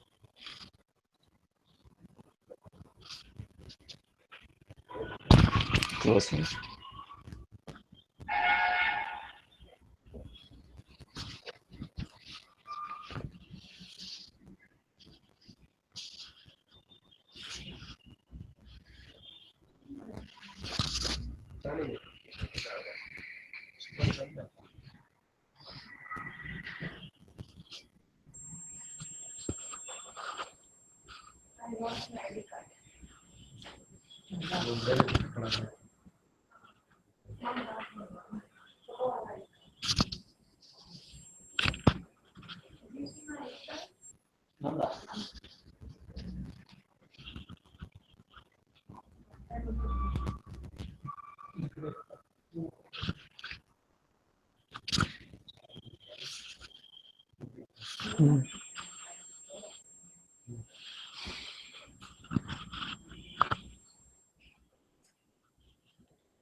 It is taking too much of time.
If it's not working, I'll show that this one only. Anyway, we have that application, AFX, this one. No? I'll show that PPT is output.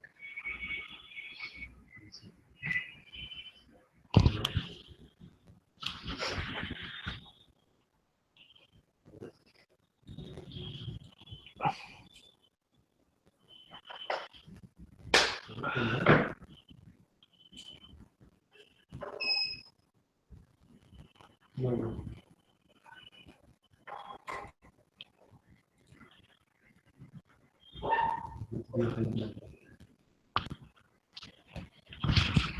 we have created a PPT. उसमें है results.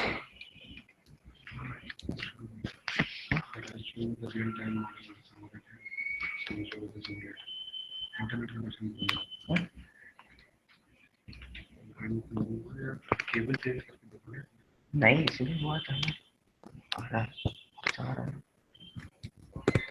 ये एक बार try करो होता है अच्छी बात है रिजल्ट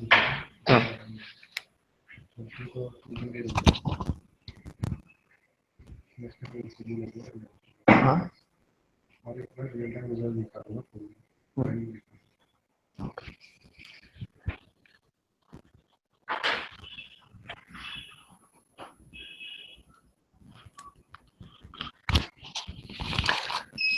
क्या हो रहा है धीरे चल रहा है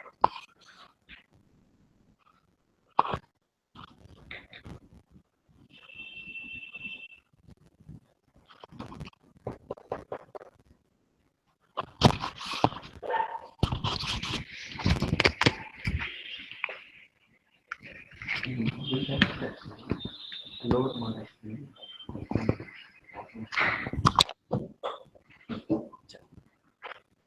और आपको बैठने आती है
Oh.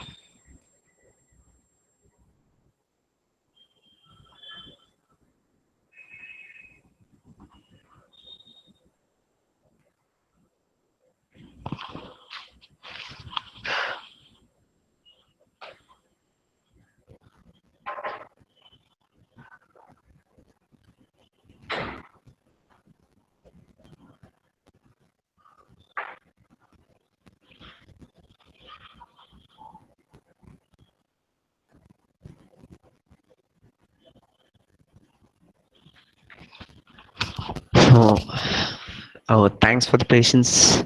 So it has been successfully loaded right now. So after getting loaded, we shall execute this.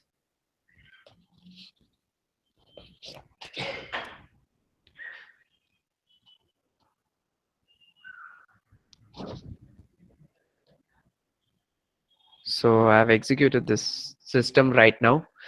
So uh, so this model is running on real time right now. So we shall reset this and open this model in test drive and make sure it the graphical and the output will be checked in a graphical manner so that you can understand much better than what you see on MATLAB scopes.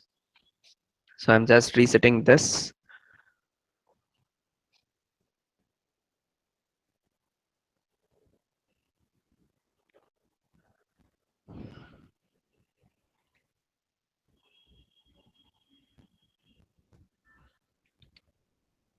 So let me close this project.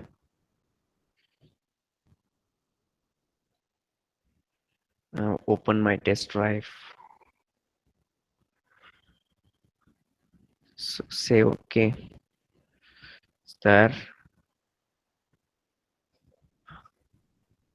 Okay, my targets. Let me map this, and it's getting pinged. Okay, and press OK. So my model is getting connected in real time through test drive.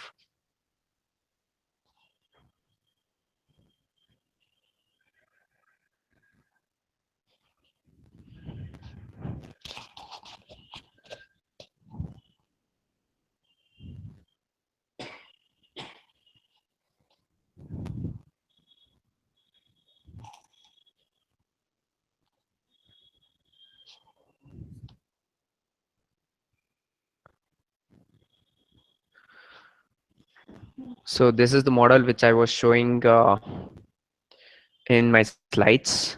So this is a main grid utility, and this is a wind turbine model of 10 kilowatts and 5 kilowatts of solar panel, and we have a battery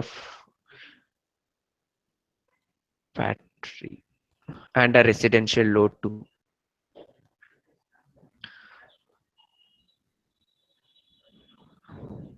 You can see this is due to the resolution purpose. I'm not able to bring it in one screen.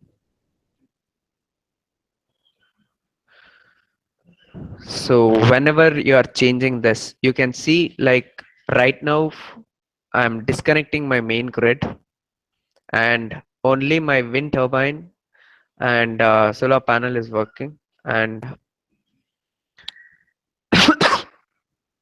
and my battery is 2.56 kilowatts.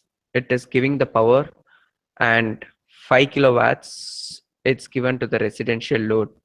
See, this residential 2 and 3 is not consuming any power, so all the power which has been there is given through 5 kilowatts, so through to the residential zone 1 or house 1. So if at all I just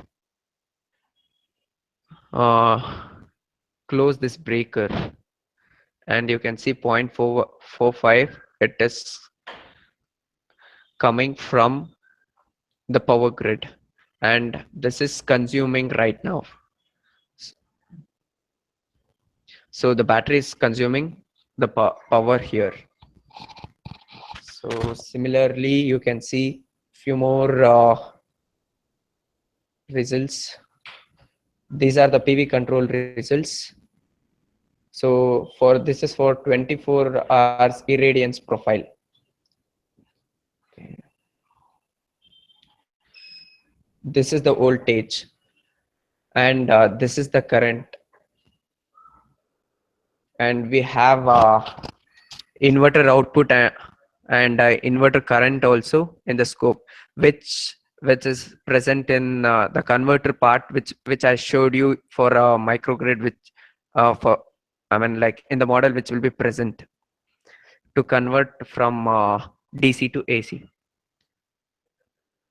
Then we have 24-hour irradiance profile also. This is the battery power. This you can see the sun intensity, which I had been the irradiance part, which I had given in uh, for first this one. I mean like microgrid B panel. You can see here the irradiance profile where it is around 500. So that is what it is showing for a 24 hours irradiance. If you click on this, it shows for 24 hours results. And similarly, we have one more page which gives the fault analysis. So you can see the voltages VABC per unit. So whenever I create a fault, so right now there is no fault, I'll create a fault, ground fault. So you can see the current and voltage is getting disturbed.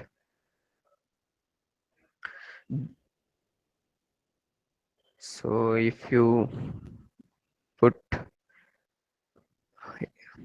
ABC to ground fault,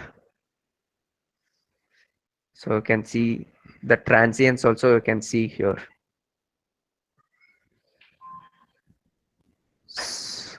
Here in this we have made use of LabVIEW. We have modeled these panels using LabVIEW and opened through test drive and created a test drive panels.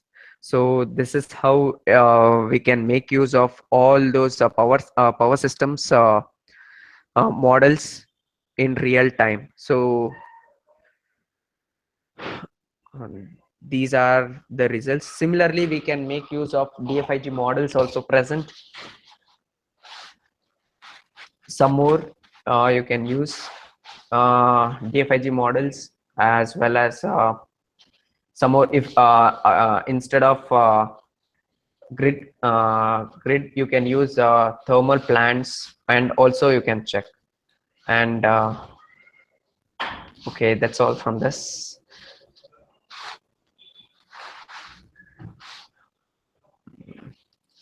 And thank you. Any more queries? Hello? Hello? Yes, sir. Yes. Any query from any of the center? They can ask.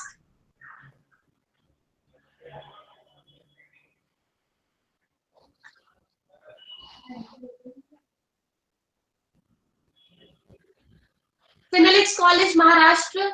So, do you have any query? Would you like to give any feedback?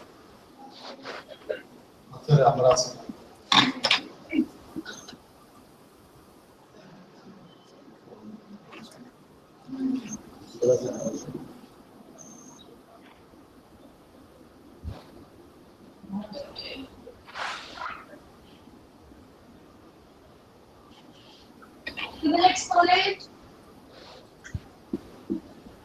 Hello. Hello? Yes, sir. Hello. Yeah, no doubts, ma'am. Okay. Okay. IEC.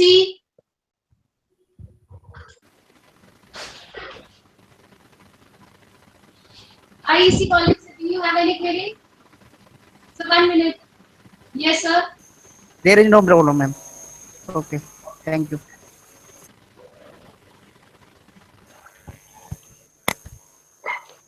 PVP Siddhartha Institute. Would you like to ask any question?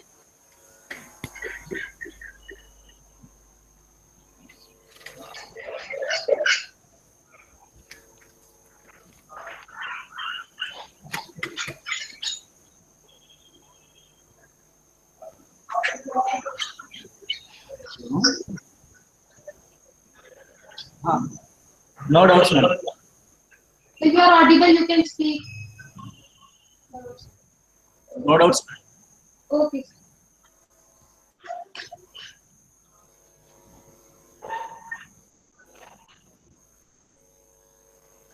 Kanchipuram, Tamil Nadu, sir, do you have any doubt?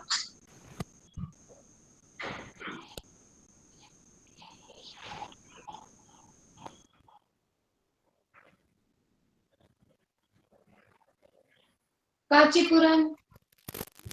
Madam, we don't have any doubt.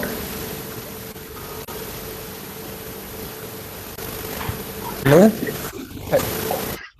Ma'am, thank you. We don't have any doubt. CV Raman College.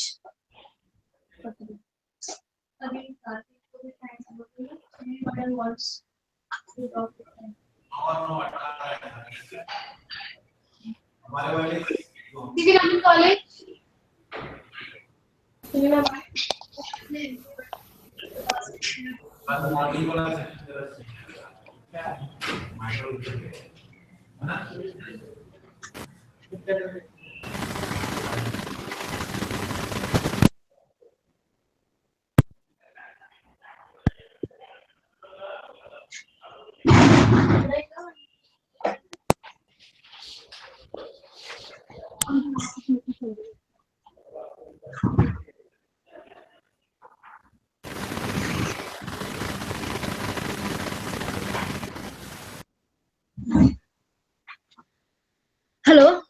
Hello. On behalf of NITR Chandigarh, I thank Karthik. Thank you. And there will be one more session on Thursday. So Okay. just be in contact with Shimi madam. Sure, ma'am. Thank you. Thanks a lot. Thank you. Thanks, one and all. So this is all for the day. We'll reassemble tomorrow again at 10 sharp 10. Thank you all the Google Center for patience listening.